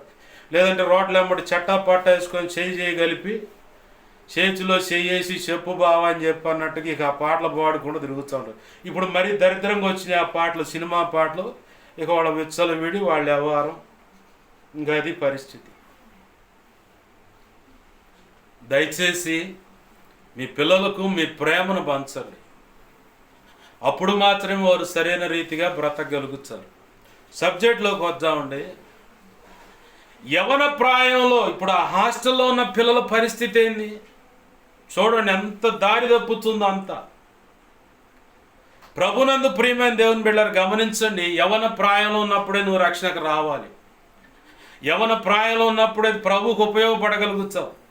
ఆ పెద్ద ఆవిడేం అడుగుతుంది, అయ్యా మా పిల్లగాడికి మగ పిల్లగాడే పుట్టాలని. అట్నే అడిగితే ప్రార్థన చేస్తే ప్రభు కృపనిచ్చాడు. ఏందమ్మా బాప్తిసం అంటే, అయ్యా మరి ఏమనుకో, మాకు పిల్లగాడికి బారసాల, అన్నప్రాసరణ అన్నీ అయిన తర్వాత సరే అని మళ్ళీ ఓపిక పెట్టాడు. సేవకుడైతే ఓపిక పట్టిండు, కానీ దేవుడు ఇచ్చిన అవకాశాలు అయితే దుర్వినియోగం చేసుకునేసరికి ఒక్కసారికి టికెట్ చింపేశాడు. అయిపోయింది. పెద కొడుకు పెద కూతురు పిల్లలు మచ్చ వచ్చి ఆ శవం కడబడి బోరుని ఎడుతున్నారు. వామో అప్పుడే పోయి వామో అప్పుడే వాకేం చేస్తుంది? దేవుడు ఇచ్చిన అవకాశాలన్నీ భూమి మీదే. నువ్వు దిద్దుబాటు చేసుకొని, నీ జీవితం పొరపాట్లుంటే దిద్దుబాటు చేసుకొని బాప్తీస అనుభవంలోకి రావడానికైనా ఈ భూమి మీద ప్రభు నిర్ణయించిన ఆయుష్కాలం ఉన్నంత లోపే నువ్వు ఏదైనా చేయగలగాలి. అవకాశం చేదాటిపోయిన తర్వాతనో వెంటిలేటర్ మీద క్రిటికల్ కేర్ ఐసీయూ ఉంది, క్రిటికల్ కేర్ ఐసీయూ అని ఉంది, సియూసి అని కూడా ఉంది. మెడికల్ ఐసీ అని ఉంది, ఎంఐసియు అని చెప్పని ఉంటుంది. మెడికల్ ఐసీ అది క్యాజువల్గా ఉండేది. మెడికల్ ఐసీయూ క్రిటికల్ కేర్ నుంచి బయటకు వచ్చిన మెడికల్ ఐసీయూలో పెడతారు. మెడికల్ ఐసీయూ క్రిటికల్ కేర్తో పని లేదనుకున్నవాడిని మెడికల్ ఐసీయూలో పెట్టి ట్రీట్మెంట్ ఇస్తూ ఉంటారు. అది తాత్కాలికమైనది. మెడికల్ ఐసీ కావాలా, ఐసీయూ కావాలా, క్రిటికల్ ఐసీయూ కావాలా? ఆడకు పోయిన తల్లి చేసేది ఏం లేదు. నువ్వు నోరు తెరిచి ఉంటే నోట్లో పైపులు, ముక్కుల్లో పైపులు, లేదంటే ఇటు పక్క నుంచి మెడ పక్కన మనం మాట్లాడుతుంటే ఒక నరం బాగా ఉబ్బుతూ ఉంటుంది. ఆడ నుంచి ఒక పైపు ఏదో ఒకటి వేస్తారు. చూసా కాబట్టి చెబుతున్నా. ఇక ఆడుండి నోరు తెరుచుకొని ఇక అట్నే కోమాలో ఉంటూ అన్నీ పొడుస్తూ ఉంటారు. బాడీ మొత్తం మెడిసిను, ఎవడేం చేస్తుండే అర్థం కాదు. ఆ పరిస్థితి వద్దు. బాప్తీసం పొందు మర్యాదగా. బాప్తీసం పొంది కూడా విచ్చలవిడిగా బ్రతుకుతున్నావా? భూమి మీద నీకు ఆయుష్ ఇచ్చినంత కాలం లోపే అది సరి చేసుకోవాలా. కాదని మితిమించావా, సడన్గా పోయావా అంటే ఇక చేసేదేం లేదు. ఇక నువ్వు డైరెక్ట్గా క్రీస్తు న్యాయపీఠమని ఆ టోల్ గేట్ కాడ ఆగాల. ఎవర్రా నువ్వు ఏందని అడుగుతారు. ఆడ కూర్చొనైనా మగవాడినైనా పలానా అండి, నేను పలానా పాస్టర్ గారి దగ్గర బాప్తీసం పొందా అండి, నేను ఇదండి అదండి, నేను కరెక్ట్ అండి అంటే, ఆహా అవునా బాగానే చదువుతున్నావు, అయితే నువ్వేం పొరపాటు చేయలేదా అని అడుగుతాడు ఆయన. రోమాపత్రిక 14:13 సాక్ష్యం ఇస్తుంది మాట. 2 కొరింథీ పత్రిక 5:10 కూడా సాక్ష్యం ఇస్తుంది ఈ మాట. ఏంటయ్యాదంటే మన వంచులో మనం నిలబడి, హెబ్రీ పత్రిక 2 కూడా ఈ మాట ఉంది. మనం ప్రతి మనుషుడు తన వంచులో నిలబడి ఈ శరీరంతో చేసిన ఏ మంచైనా చెడు కార్యమైన అది ఏదైనా సరే తీర్పు దినాన క్రీస్తు న్యాయపీఠం ఎదుట లెక్క చెప్పవలసి ఉన్నదన్న భయం కలిగి రక్షణలో ఉన్నవారు భక్తి సాధన చేయవలెను అని అర్థం ఇస్తున్న మాట అక్కడ ఉంది. ఆమేన్, హల్లెలూయా. ఈ భూమి మీద ఉండగానే నీవెంత పోకడలు అయినా సరే, ఈ భూమి మీద నుంచి దేవుడు తీశాడా, కేల్ ఖతం, డైరెక్ట్గా చీకటి కర్మాగారమే నీకు గురవుతుంది. ఈ భూమి మీద ఉండగానే, ఈ దేహంలో జీవుడు ఉండగానే, ఈ ఆత్మ దేవుని దగ్గరికి వెళ్ళక మునిపే రక్షణ పొందే తప్పుడు దారిలో ఉన్న ఎటువంటి దేవునికి నచ్చని క్రియలు ఉన్నా సరి చేసుకోవాలి. లేకపోతే ఏమైంది? ద్వితీయోపదేశకాండం ఉంది, ఏంటి చెబుతా. లేకపోతే ఏమైందో ఒకడికి సాక్ష్యాలు చూపించేనే అర్థమైంది. సాక్ష్యాలు చూపించే అర్థం కాదు. మనోడు కావాలని మమ్మల్ని గురిపెట్టుకొని, ఆ పాస్టరు మమ్మల్ని గురిపెట్టుకొని చెబుతుండండి. కాబట్టి మమ్మల్ని గురిపెట్టుకుంటాడు ఆయన. గురిపెట్టుకోవటం కాదు. ఈ సంగతులు విన్న తర్వాత నువ్వు గురిపెట్టుకున్నంత పని అయింది. ఏంది ఏమైంది? ఈ సంగతి విన్న తర్వాత ఉరిపెట్టుకున్నంత పని అయింది అన్నమాట.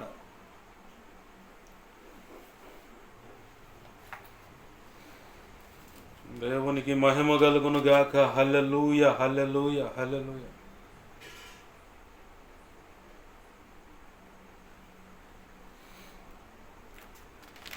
ప్రభు అంటున్నాడు, నాకు వేరై, ఎవరికి వేరై? యేసయ్యకు వేరై బ్రతికే వాళ్ళ మీద 3 లేదా 4 తరాలు. ఎన్ని తరాలు? 3 లేదా 4 తరాల వాటికి శాపాన్ని ఇస్తానన్నాడు ఆయన.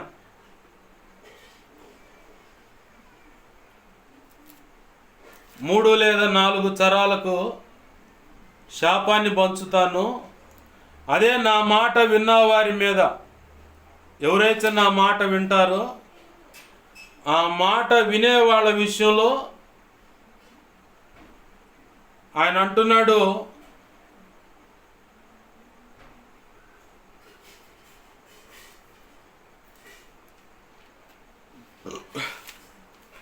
ఆయన మాట వినేవారి విషయంలో ద్వితీయోపదేశకాండం 5వ అధ్యాయము 9-10 వచనాలు మనం చదువుతామండి. దయతో జ్ఞాపకం చూడండి. ఇది వాటికంటూ పైన చెప్పబడిన వాటికంటే అక్కడ 6వ వచనం చూస్తే, దాసుల గృహమైన ఐగుప్తు దేశంలో నుండి నిన్ను రప్పించిన నీ దేవుడైన యెహోవాను నేనే. నేను తప్ప వేరొక దేవుడు నీకు ఉండకూడదు. పైనున్న ఆకాశం అందే గాని, క్రిందనున్న భూమి అందే గాని, భూమి క్రిందనున్న నీళ్ల యందే గాని యుండు దేని పోలికనైనను విగ్రహమును చేసుకొనకూడదు. వాటికి నమస్కరింపకూడదు, వాటిని పూజింపకూడదు. నీ దేవుడైన యెహోవానగు నేను రోషము గల దేవుడను. నన్ను ద్వేషించు వారి విషయములో 3-4 తరముల వరకు తండ్రుల దోషమును కుమారుల మీదకు రప్పించుచు, నన్ను ప్రేమించి నా ఆజ్ఞను గైకొను వారి విషయములో 1000 తరముల వరకు కరుణించువాడనై ఉన్నాను. ఆమేన్, హల్లెలూయా. ఎక్కడ ఇది చెప్పింది? మళ్ళీ చెప్తున్నా. ద్వితీయోపదేశ కాండము చదువున్న మీ పిల్లల చేత చదివించుకోండి. ద్వితీయోపదేశ కాండము 5వ అధ్యాయము 6వ వచనం నుంచి 10వ వచనం వరకు నేను చదివా. ఎవరి విషయం ఇది? కొంతమంది తెలివిగల భక్తులు ఉన్నారు, అది ఇజ్రాయేలీల గురించి కదా అని చెప్పని. ఓకే, నీ మాట చొప్పునే వస్తా. అపోస్తుల కార్యం 15వ అధ్యాయము. తెలివిగల భక్తులు, అదే సావు తెలివితేటలు అంట. ఈ ఆధ్యాత్మిక జీవితంలో కూడా కొంతమందికి సావు తెలివితేటలు ఉంటాయి. అవన్నీ ఐగుప్తులో ఇజ్రాయేలీలు కదా అని. సున్నతి అనేది నిబంధన. సరే, క్రీస్తు రక్తంలో గడగబడ్డ మనకి వర్తించవు కదా అంటే తెలియగలవాడు. రా, వర్తించవో లేదో నీకు చెబుతాడు. రా, అపోస్తుల కార్యం 15వ అధ్యాయము 19వ వచనం చదవండి. ఆదిమ సంఘం ప్రారంభంలో ఉన్న 12 మంది అపోస్తులు, పౌలు, బర్నబా, శీల, ఆ కాలంలో ఉన్నటువంటి సంఘస్థులు, అలాగనే పరిశుద్ధాత్మ దేవుడు కూడా, ముగ్గురు అందరూ కలిసి సాక్ష్యం ఇస్తున్న మాట ఇది. పరిశుద్ధాత్మ దేవుడు కూడా అని ఎందుకన్నానంటే, అపోస్తులంతా తీసుకుంటున్న నిర్ణయాలు పరిశుద్ధాత్మకు మాకు కరెక్టే, ఇది ఖచ్చితంగా సబబే అని చెప్పని తోచెను అన్న మాట ఉంది బైబిల్లో. అపోస్తులు పలికిన మాట ఇది. వెతకండి, కావాలనే రెఫరెన్స్ చేయట్లే నేను. మైండ్కి కొంచెం పదును పెడతానికే ఈ మాట మీకు వదిలేస్తున్నాను. చూడండి 19వ వచనం. కాబట్టి అన్యజనులలో నుండి దేవుని వైపు తిరుగుచున్న వారిని మనము కష్టపెట్టక, విగ్రహ సంబంధమైన అపవిత్రతను, జారత్వమును, గొంతు పిసికి చంపిన దానిని, రక్తమును విసర్జించుటకు వారికి పత్రికలు వ్రాసి పంపవలెనని నా అభిప్రాయము. ఈ మాట పౌలు బర్నబాతో అంతియోకయకు పంపుటకు యుక్తమైన అపోస్తులకును పెద్దలకును సంఘమంతటికి తోచెను. ఎవరెవరికి నచ్చిందంట అది? పౌలు బర్నబాలతో ఈ సంగతి అంతియోక సంఘానికి పంపటానికి యుక్తమని అపోస్తులకు పెద్దలకును సంఘమంతటికి తోచెను. ఇదే మాట ఇంకో చోట కూడా ప్రభు అయిన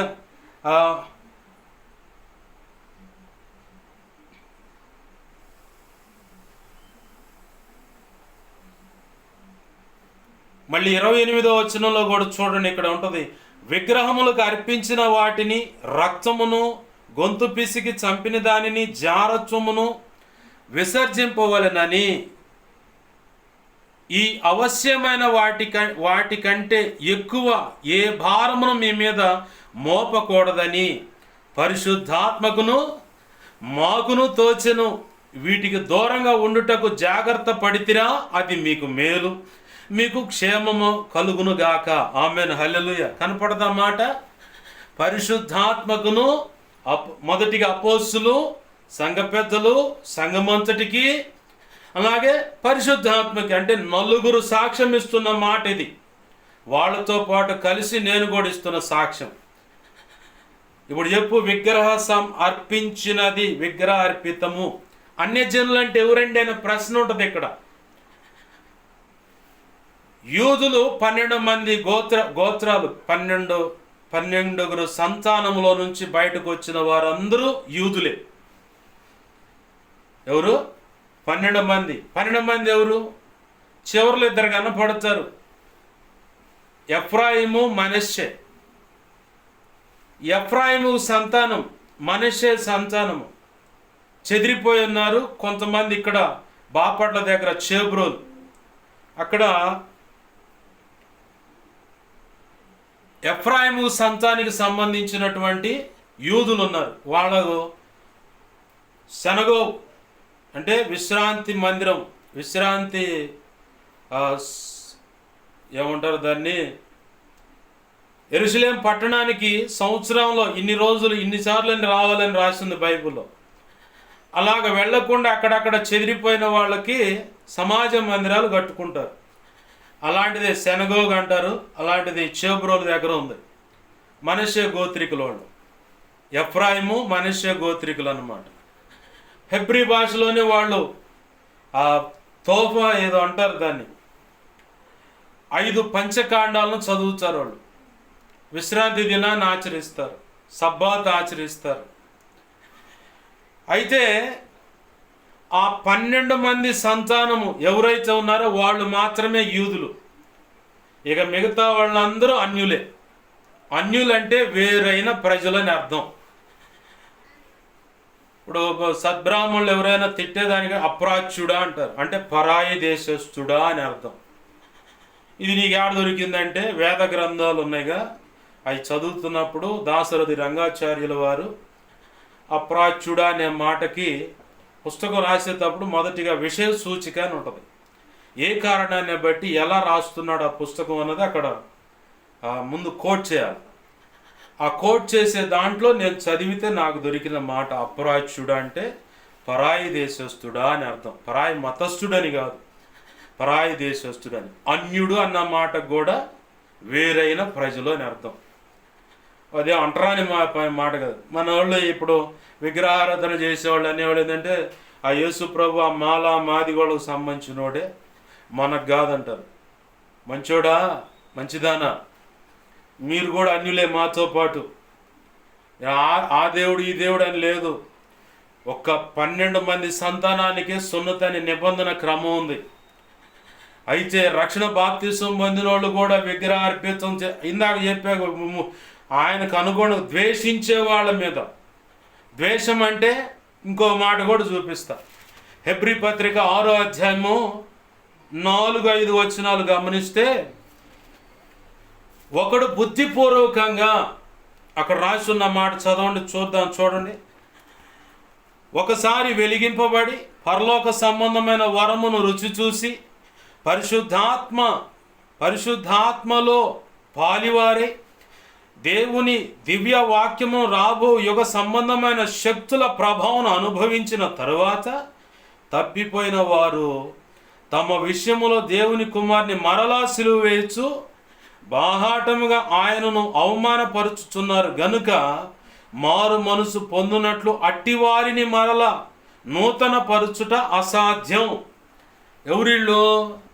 మాగా యేసు ప్రభు వద్దు, రక్షణ పొందిన తర్వాత మాకు ఆ యేసు ప్రభు వద్దు, ఆ రక్షణ వద్దని తెలిసి ఆ రక్తాన్ని మళ్ళీ కాళ్ళతో చొక్కి అవమానపరిచి, ఆనాడెప్పుడో 2025 సంవత్సరాల క్రితం యేసు ప్రభు అని రోమా ప్రభుత్వం వీధిలో ఊరేగించుకుంటా, కొరడాలతో కొడతా, రాళ్ళతో కొడతా, పో అని చెప్పని మొఖాన్ని ఉమ్మివేస్తా, ఆ గొల్గొతా అనే కొండ మీదకు తీసుకువెళ్ళి బాటంగా సిలువేసి హేళన చేసి మరణానికి అప్పచెప్పారే, అది సేమ్ ఇప్పుడు కూడా ఆ రక్షణ మాకొద్దు, మా ఇష్టం వచ్చిన మేము బ్రతుకుతామనే విగ్రహారాధనకి వెళ్ళిన వాళ్ళైనా సిగరెట్, పాన్, ఖైని, మసాలా, వ్యభిచారము, తాగుడు ఏదైనా పెట్టిగా వాళ్ళు యాత్ర పని ఇదంట. బాహాటంగా సిలువేసి హేళనకు అప్పచెబుతున్నారు అని నవ్వేలాగా చేస్తున్నారని లేఖనం సాక్ష్యం ఇస్తుంది. ఇప్పుడు చెప్పు, నూతన నిబంధనకు సంబంధించింది కాదుగా, నువ్వు ఇందాక 3-4 తరాలని 1000 తరాల ఆశీర్వాదం, అది నూతన. మరి కొత్త నిబంధనలో ఉండి ప్రభు ఆ 1000 తరాల ఆశీర్వాదం నాకు కావాలని ఎందుకు ప్రార్థన చేస్తున్నావు? విశ్వాసం ఉంది కాబట్టి. ఆమేన్, హల్లెలూయా. ప్రభునందు ప్రియమైన దేవుని పిల్లారా, నీకు దేవుడు అవకాశం ఇచ్చినప్పుడే దాన్ని సద్వినియోగం చేసుకో. దేవుడు అవకాశం ఇవ్వకుండా దాన్ని తీసేసిన తర్వాత ఇప్పుడు ఆ మరియమ్మ చేసే పని అంతే ఉంది. చివరికి టికెట్ చినిగిపోయింది, పరలోకంలో పోయి నిలబడితే, ప్రభువా నన్ను ఎందుకు రానిట్లేదు లోపలికని, పనికి మాలిన దాన్ని నీకు అవకాశాలు ఇచ్చి ఎందుకు సద్వినియోగం చేసుకోలేదని. ఎప్పుడు ప్రభు అంతా మోసం, అబద్ధం అంటే నాకు మళ్ళీ అవకాశం ప్రభు వెళ్ళొచ్చాను, బాప్తిజం పొందొచ్చు అంటే కుదరదమ్మా అంటాడు. లేదు ప్రభు వెళ్ళొచ్చు అంటే ఇక ఆమె బుద్ధి ఎలాంటిదన్న సంగతి తెలుసుకోవడానికి మళ్ళీ అనుమతి ఇస్తే వచ్చింది. ఈ లోపల భూస్థాపనకు అన్నీ రెడీ చేస్తున్నారు, స్నానం చేపించి పెట్టెలో పెట్టి మందిరానికి కూడా పోయారు, ప్రార్థన చేశారు, ఆత్మకు శాంతి అని, వచ్చిన వాళ్ళకి సువార్త అని, అంతా అయిపోయింది. దింపుడు కల్లా గాడికి వెళ్తున్నారు. మనోళ్ళకి అది ఒక దరిద్రం ఉంది.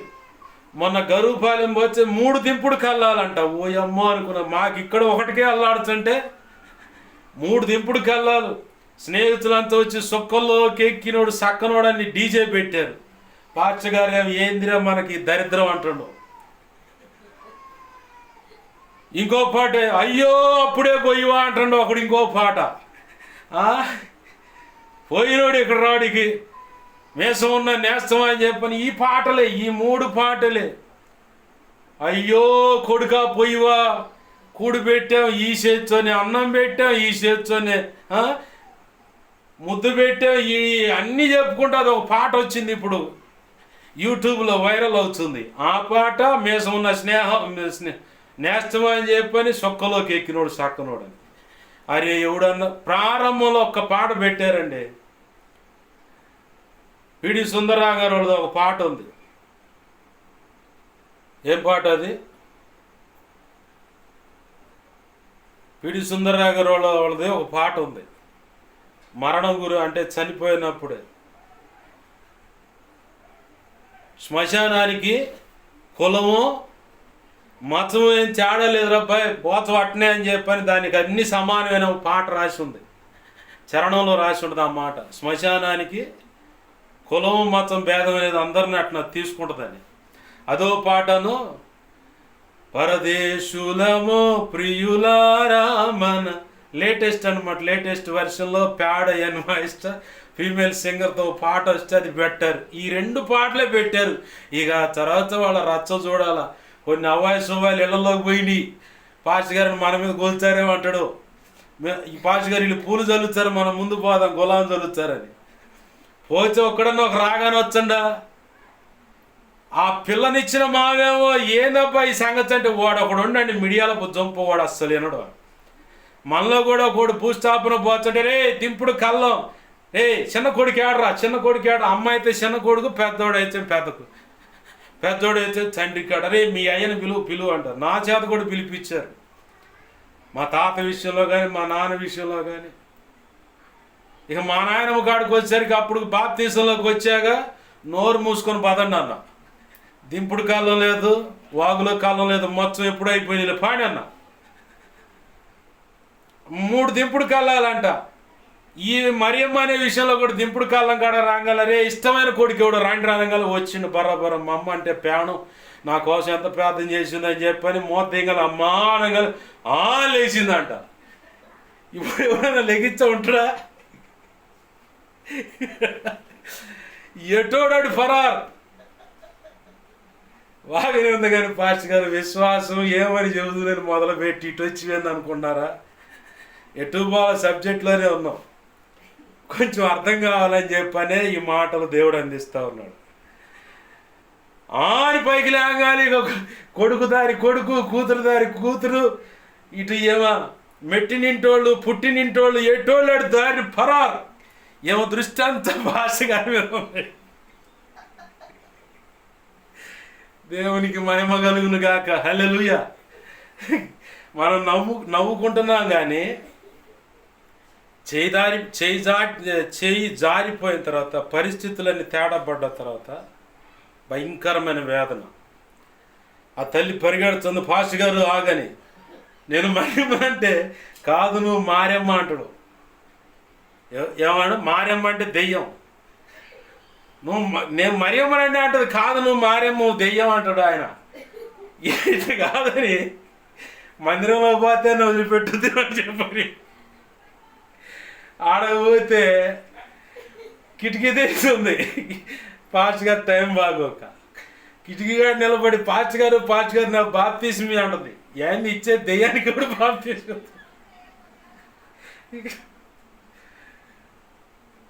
దేవునికి మహిమ కలుగును గాక. హల్లెలూయా. దెయ్యానికి ఎవడు బాప్తిస్మీ ఇచ్చేది అంటాడు ఆయన. కాదు పాస్టర్ గారు నేను ఏసై కాడ పోయి వచ్చాను, ఊరుకోమ్మా నువ్వు చచ్చిపోతే ఏంది అంటాడు. బచ్చలాడి చివరికి ఏమో దేవుని దగ్గరికి వెళ్ళిపోయింది. ఏమా ఏమన్నా ఇచ్చారా బాప్తీసం ఎవరన్నా అంటే, లేదా అందరు నన్ను దెయ్యం అది ఇది అంటున్నారు, నువ్వన్నీ అంటే భూమి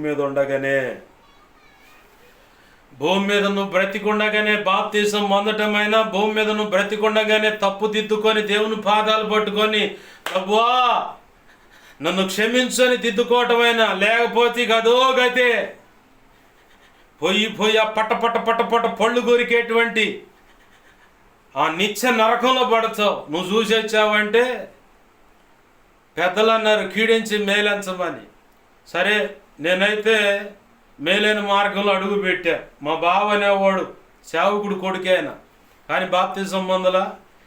మీ అందరికి కూడా తెలుసు, ఈ కాలనీలో వాళ్ళకి కరెంట్ రీడింగ్ తీసేవాడు. ఇప్పుడు వచ్చే రఫీక్ అంటే షరీఫ్ కంటే ఇంతకుముందు వచ్చేవాడు అనమాట. ఒక సన్నడ కుర్రోడ్ని పక్కన పెట్టుకొని వచ్చి రీడింగ్ తీశాడు ఈ కాలనీ మొత్తానికి. సేవకుడు కొడుకే. నేను బాప్తిజం పొందినప్పుడు ఆయన అన్న మాట ఏంటంటే, అప్పుడే ఎందుకే వాడికి బాప్తిజం చెప్పవేను వాడు. సరే ఆయన చెబుతుండే ఏంటా పోయి పాస్టర్ గారు నువ్వు ఇచ్చిన బాప్తిజం నువ్వు తీసుకుంటే పాస్టర్ గారు తీసుకుంటాడా? అవుతుంది అది వల్లయ్యే పనేనా? మా బావ చెప్పిండు అని చెప్పని ఇప్పుడే ఎందుకే ఇంకా టైం ఉందని చెప్పని మా బావ చెప్పాడు మా అక్కతో. వాడికి చెప్పవే వద్దని బాప్తిజం పొందొచ్చిన తర్వాత ఇప్పుడు ఆ మాటిని పాస్టర్ గారు నువ్వు ఇచ్చిన బాప్తిజం నువ్వు తీసుకో మా బావ అంటాడు ఇప్పుడే వద్దని మా అక్క చెప్పింది కూడా ఈ మాట అని పోతే ఏమంటాడు? ఎట్ట కుదురుద్దబ్బా అంటాడు. భూమి మీద ఉండగానే నువ్వు దిద్దుబాటు చేసుకోవాలా, భూమి మీద ఉండగానే మొదటిగా రక్షణ పొందాలా. చేయి దాటిపోయిన తర్వాత ఏముండదు. సబ్జెక్ట్లోకి వద్దామండి. బాప్తిజం అనేది నీట ముంచు అనుభవం. నీట ముంచు అనుభవం దేనికంటే అబ్బబ్బబ్బా ఇప్పుడు మొదలుపెట్టి అప్పుడు ఎప్పుడో మొదలుపెట్టి ఇంత దూరం ప్రయాణం అయిన తర్వాత మళ్ళీ ఇప్పుడుకి వచ్చావా పాస్టర్ గారు అంటే మనం ఆ ప్రయాణంలోనే ఉన్నాం. కాకపోతే అపోవాది కలుగు చేస్తున్న గలిబిల్ని బట్టే దారి తప్పాడు పాస్టర్ గారు అది ఇది అనుకుంటా ఉంటాం.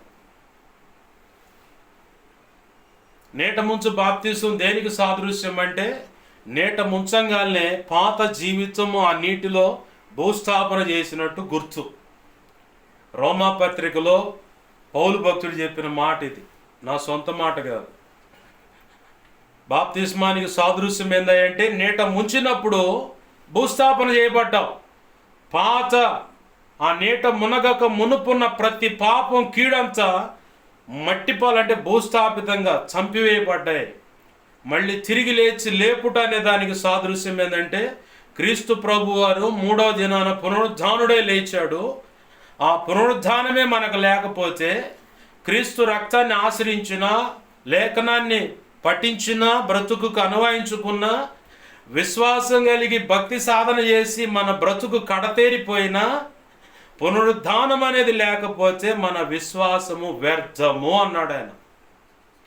తిరిగి లేపబడే దేనికి సాదృశ్యం అంటే, రేపు రాబోతా ఉన్నాడు, సమాధులు తెరవబడతాయి. కడబొర మోగినప్పుడు సమాధులు తెరవబడతాయి. మనందరం చూస్తాం, బతుకుంటే వాళ్ళు ఎత్తబడతాం. వాళ్ళు వెళ్ళిపోయిన తర్వాతే సజీవులమైన మనం సజీవులకు ఎత్తబడతామని మొదటి తెస్సలోని పత్రిక ఏ అధ్యాయము, 4వ అధ్యాయమా, మొదటి తెస్సలోని పత్రిక 4వ అధ్యాయం 13 నుంచి 17 వచనాల వరకు భూస్థాపన కాడ చదివేది ఇయే. మట్టిగా శ్మశానంలో అయినా శవాన్ని కదిలించబోతున్నప్పుడని చదివే ఇయే. ముందు వాళ్ళు లెగుస్తారు, తర్వాత నువ్వు అట్ట సజీవుడుగా ఉన్న నువ్వు అట్టనే వెళ్ళిపోతావు, తీర్పు జరుగుద్ది. ఇవన్నీ విశ్వాసానికి సంబంధించినవి. విశ్వాసము కలిగి ఉంటేనే నువ్వు భక్తి సాధన చేయగలుగుతావు. ఇప్పుడు ఇక్కడ మనం చదువుకున్న హెబ్రీ పత్రిక 11వ అధ్యాయంలో విశ్వాసుల జాబితా ఉంది.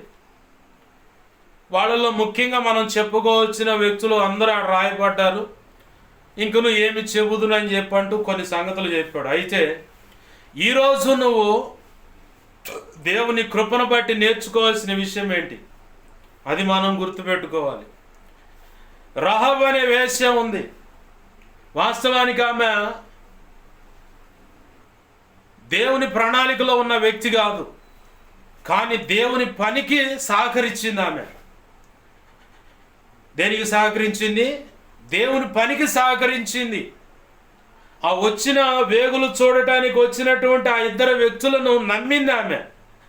వాళ్ళు కూడా ఆమెతో నిబంధన చేసుకున్నారు, ఈమె వల్ల ఏ కీడు కలగదు అని చెప్పని వాళ్ళు నమ్మారు.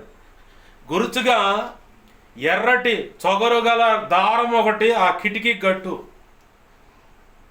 ఆ దారాన్ని బట్టే తన తల్లిని, తండ్రిని, తన తోబుట్టులను, వారికి సంబంధించిన బంధువులందరినీ ఆమె ఉన్న ఇంట్లో భద్రం చేసుకుంది. వాళ్ళు చెప్పారు, బయటెవడు అని నీకు సంబంధించినడు కనపడితే మేము ఉత్తరవాదులంగా. ఉత్తరవాది అంటే మాకు బాధ్యత లేదు, నీ ఇంట్లో లోపలుండి మేమంతా చొరబడేదని చేస్తే మేము ఖచ్చితంగా దేవుని ఎదుట తీర్పులో లెక్క చెప్పాలి. కానీ నువ్వు అన్ని భద్రం చేసుకున్నావా, ఖచ్చితంగా నువ్వు సేఫ్. సేమ్ ఇదే ఐగుప్తులో కూడా జరిగింది. ఇక ఫైనల్గా జడ్జిమెంట్ వచ్చింది ఐగుప్తు ప్రజలందరి మీదకి. ప్రభు అన్నాడు, సంహారపు దూత ఈ రాత్రి వేళ రాబోతా ఉంది ఈ ఐగుప్తు మీదకి. ఈ ప్రాంతంలోనే మీరున్నారు, గెరార్ అనే ప్రాంతంలో మీరున్నారు. కాబట్టి మీరు చేసిన పని ఏంటంటే, కుటుంబానికి సరిపడా ఒక గొర్రె పిల్లను చూడండి, దాన్ని వధించండి, దాన్నే పస్కాను పండుగను ఆచరించండి. అది వధించి ఆ రక్తాన్ని తీసి మీ గుమ్మాల ద్వారబంధాలకు రాయండి. ఇప్పుడు అప్పుడప్పుడు మనోళ్ళు కూడా చేస్తూ ఉంటారు, ఏసు రక్తం అండి, ఏసు రక్తం అండి అని చెప్పని నీళ్లు చల్లుతారు. అలాగే నూనె కూడా ప్రార్థన చేసిన తర్వాత ఆ వాకిట్లకు సిలువేస్తారు. గుమ్మాల మీద, తలుపుల మీద, లేదంటే నుదుటి మీద సిలువేసుకుంటారు ఆ కొబ్బరి నూనె. కారణం ఏంది? వాస్తవంగా అది సిలువ రక్తమా? పస్కా పశువు రక్తమేనా? కలువరి సిలువలో నీ కొరకు నా కొరకు చిందించిన రక్తమేనా? ఎలా అది పని జరుగుతుంది? నీవు అనుకున్నటువంటి ఆ ప్రొటెక్షన్, నువ్వు అనుకున్నటువంటి ఆ స్వస్థత, నువ్వు అనుకుంటున్నటువంటి అద్భుతం ఆ నూనె లేదా ఆ నీళ్ల వల్ల ఎలా జరుగుతుంది? విశ్వాసం మీదనేగా. విశ్వాసం లేకపోతే ఏమైనా పని జరుగుద్ది? అక్కడ స్వస్థత వచ్చుద్దా? దురాత్మ అంధకార శక్తులు రాకుండా ఆగుతాయా? విశ్వసించి ఆ నీళ్లు చల్లుతున్నావు కాబట్టి, విశ్వసించి ఆ నీళ్లు తాగుతున్నావు కాబట్టి, విశ్వసించి ఆ నూనెను ద్వారబంధాలకైనా లేదా తలుపులకైనా నుదుటి మీదైనా క్రాస్ వేస్తున్నావు కాబట్టి, విశ్వసించి ఆ నీళ్ళలో కలిపైన ఇంటి ముందు ఆయన చల్లుకుంటున్నావు కాబట్టి. ఇంటి ముందు చల్లుకునేది ఎందుకంటే ఈ మధ్య దుర్మార్గులు బయలుదేరారు. ఇసుక, మట్టి, పొల్లలు, దారాలు, కనబడకుండా చిన్న చిన్న రాళ్ళు,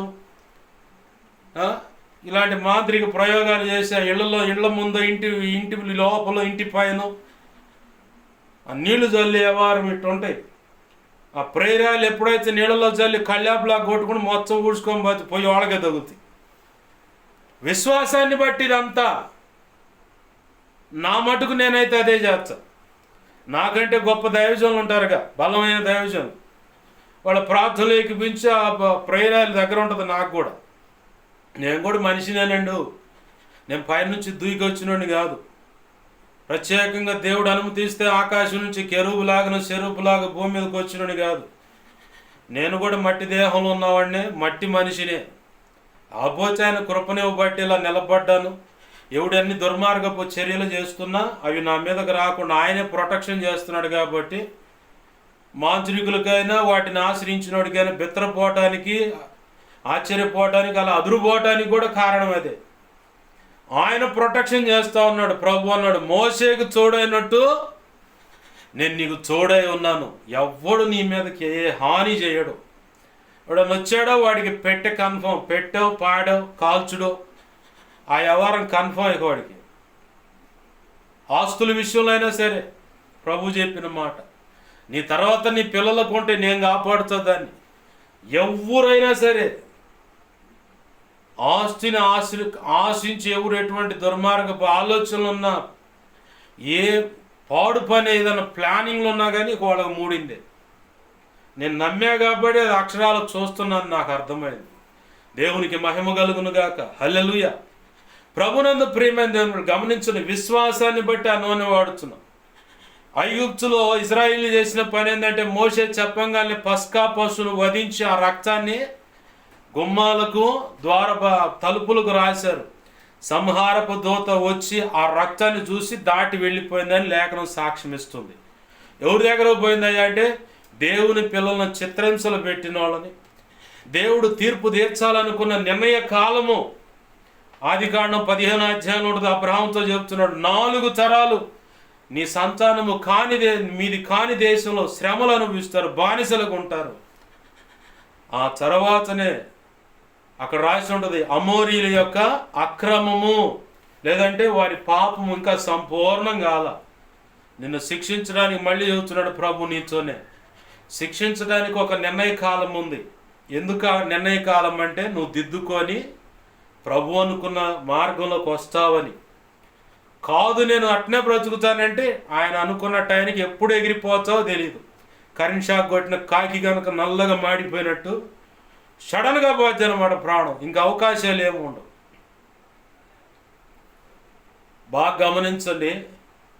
పస్కా పశువు యొక్క రక్తాన్ని బట్టి విశ్వాసం ఉంచారు కాబట్టి ఆ రక్తము ద్వారబంధాలకు ఉన్నది కాస్త సంహారపు దూత చూడంగానే దాటిపోయింది, వీళ్ళు సేఫ్ అయ్యారు.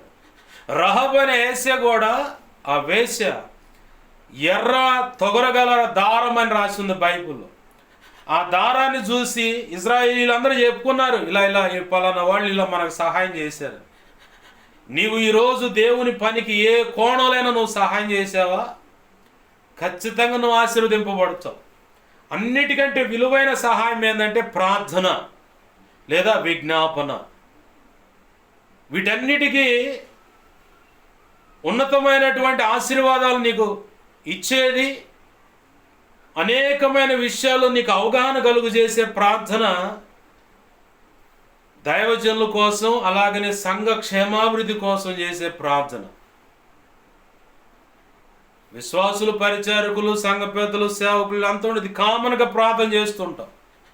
కానీ మరి ముఖ్యంగా దైవజనుడి కోసం లేదా సంఘ క్షేమాభివృద్ధి కోసం, నువ్వున్న సంఘం కోసం చెయ్యి. నేను చెబుతున్నాను నా కోసం కాదు, నా కోసం ఎవరిని చేయమని తొందరగా అడగనిలా. నీ అనుదిన ప్రార్థనలో ఒకసారి జ్ఞాపకం చేసుకో అంతే. అరే ఇదేంటి అడగటం కాదంటారు కొంతమంది చెలిగల్లోడు. ప్రత్యేకంగా నా కోసం ప్రార్థన చేయండి అనేది అడగటం. నీ అనుదిన ప్రార్థనలో జ్ఞాపకం చేసుకోండి అంటూ బతిమాలుకోవటం, రెండిట్లో తేడా ఉంది. ఆజ్ఞకు పర్లేదు చెయ్యి అనేదానికి తేడా ఉంది. ఆజ్ఞ అంటే ఖచ్చితంగా చెయ్యాలా, పర్లేదులంటే కొంచెం పట్టు విడిపు ఉంటుంది అక్కడ. అన్నిటికంటే ముఖ్యంగా నువ్వు వెళుతున్న సంఘం, నువ్వు ఉన్న సంఘం యొక్క సేవకుడి క్షేమం కోసం ఆధ్యాత్మిక క్షేమం కోసం, సంఘం ఆధ్యాత్మికంగా క్షేమాభివృద్ధి పొందాలని నేను చేశాను కాబట్టి, దాని ద్వారా వచ్చిన ఆశీర్వాదాలు ఎంత గొప్పయో నేను అనుభవించాను కాబట్టి నేను వ్యక్తిగతంగా రుచి చూసి చెబుతున్న మాటలు ఇవి. విశ్వాసాన్ని బట్టే దేవుని కృపను బట్టి ఆ రోజు చేసిన ప్రార్థనలు ఈరోజు అక్షరాల కార్యం దాల్చి అది అనుభవించేలాగా ప్రభు కృపనిస్తా ఉన్నాడు. దేవునికి మహిమ కలుగునుగాక. హల్లెలూయా. ప్రభునందు ప్రియమైన దేవుని బిడ్డలారా, గమనించండి, నీవు ఏదైనా దేవుని దగ్గర నుంచి పొందాలంటే విశ్వాసమే.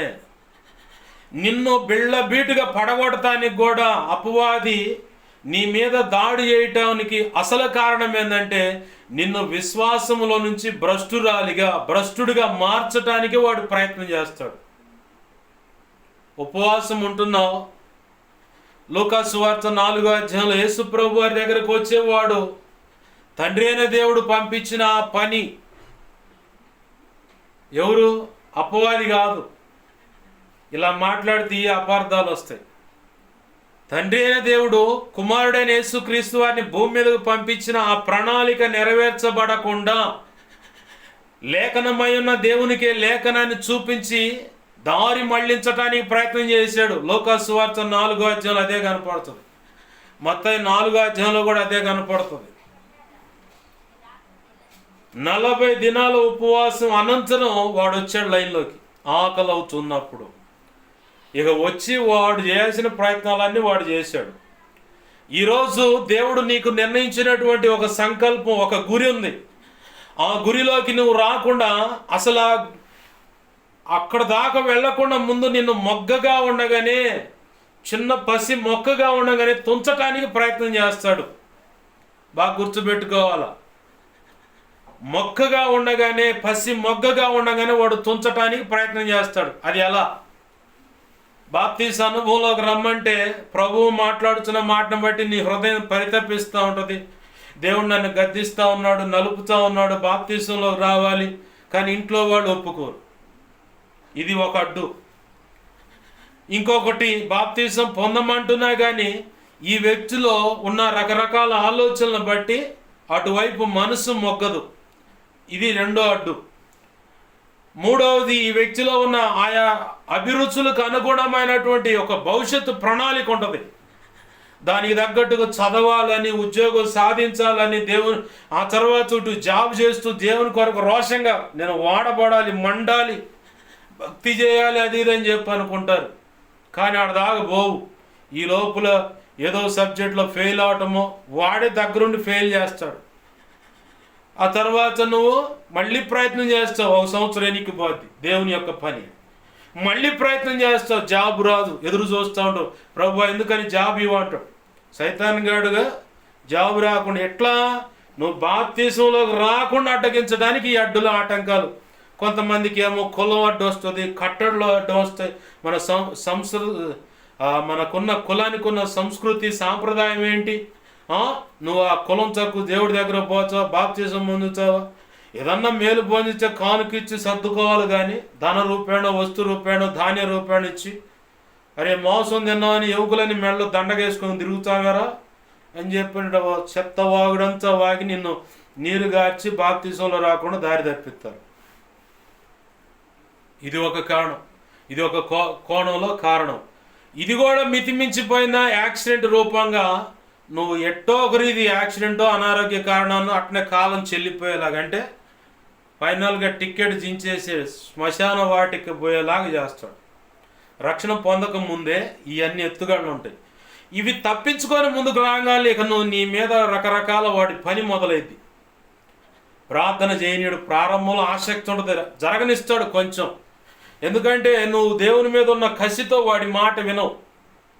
ఆడేసే ఎత్తుగాళ్ళు కూడా తిప్పి కొడుతూ ఉంటావు, లేఖనాన్ని చూపించుకుంటూ ఉంటావు నీ మనసుకి. వాడి ప్రయత్నం ఉంటానే ఉంటుంది. కానీ ప్రార్థన, దైవజనుడు చెప్పిన మాటలు, వాక్యం ప్రారంభంలో చాలా ఆసక్తిగా ఉంటుంది మనసులో. అవి దాపరికంగా ఉన్నదాన్ని బట్టి, అంటే దాచుకున్న దాన్ని బట్టి వాడు ప్రయత్నం ఉండదు.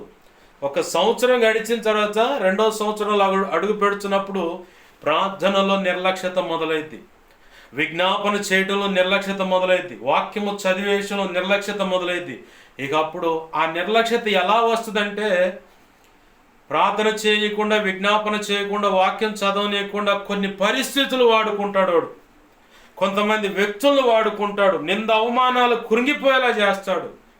అలాగనే కొన్ని విస్తారమైన పనులు పెట్టి యాడ ప్రభువా కుదరట్లేదు. కొంతమందికి తొందరగానే గర్భం దాల్చేలాగా పిల్లలు కలిగేలాగా పెట్టి ఆ పిల్లలతో ఆ వ్యవహారం ఇక ఈ భక్తి లేదు ఏమి ఇదంతా ఇటుపోద్ది. వాళ్ళతో ఏం చెబుతాడు దేవుడు? న్యాయమైన కారణమే అది. కానీ అక్కడున్న ఆ దేవునికి కొంచెం ఎడమైన ఆ కాస్త సందులో వీడు వస్తాడు, కూర్చుంటాడు, వచ్చి పిల్లగాడికి రోగం అనేదో నలుపుతాడు, భర్తకు భార్యకి మధ్యలో అనుమానం పెడతాడు, తల్లిదండ్రులు అయితే పిల్లల మీద అనుమానం పెడతాడు. ఇక ఈ అనుమానం ఎవరిది? అసలు దానికి బీజం ఎవడు? సైతానుగాడు. భర్త మీద అనుమానం, భార్య మీద అనుమానం, పిల్లల మీద అనుమానం, అత్తమామలు అయితే కోడల మీద, అల్లుడి మీద అనుమానం. అది ఇది కాదనుకుంటే వీళ్ళు బాగా భక్తిలో కలుతున్నారంటే ఈ అత్తమామలో తాత నాయనమ్మను కొంచెం రేజ్ చేసి కడుపును పుట్టిన మనవ సంతానం ఉంటారు కదా వాళ్ళ పిల్లలు, వాళ్ళని గాయపరచటమో అనుమానమో ఇక రకరకాల సమస్యలు పుట్టిస్తాడు.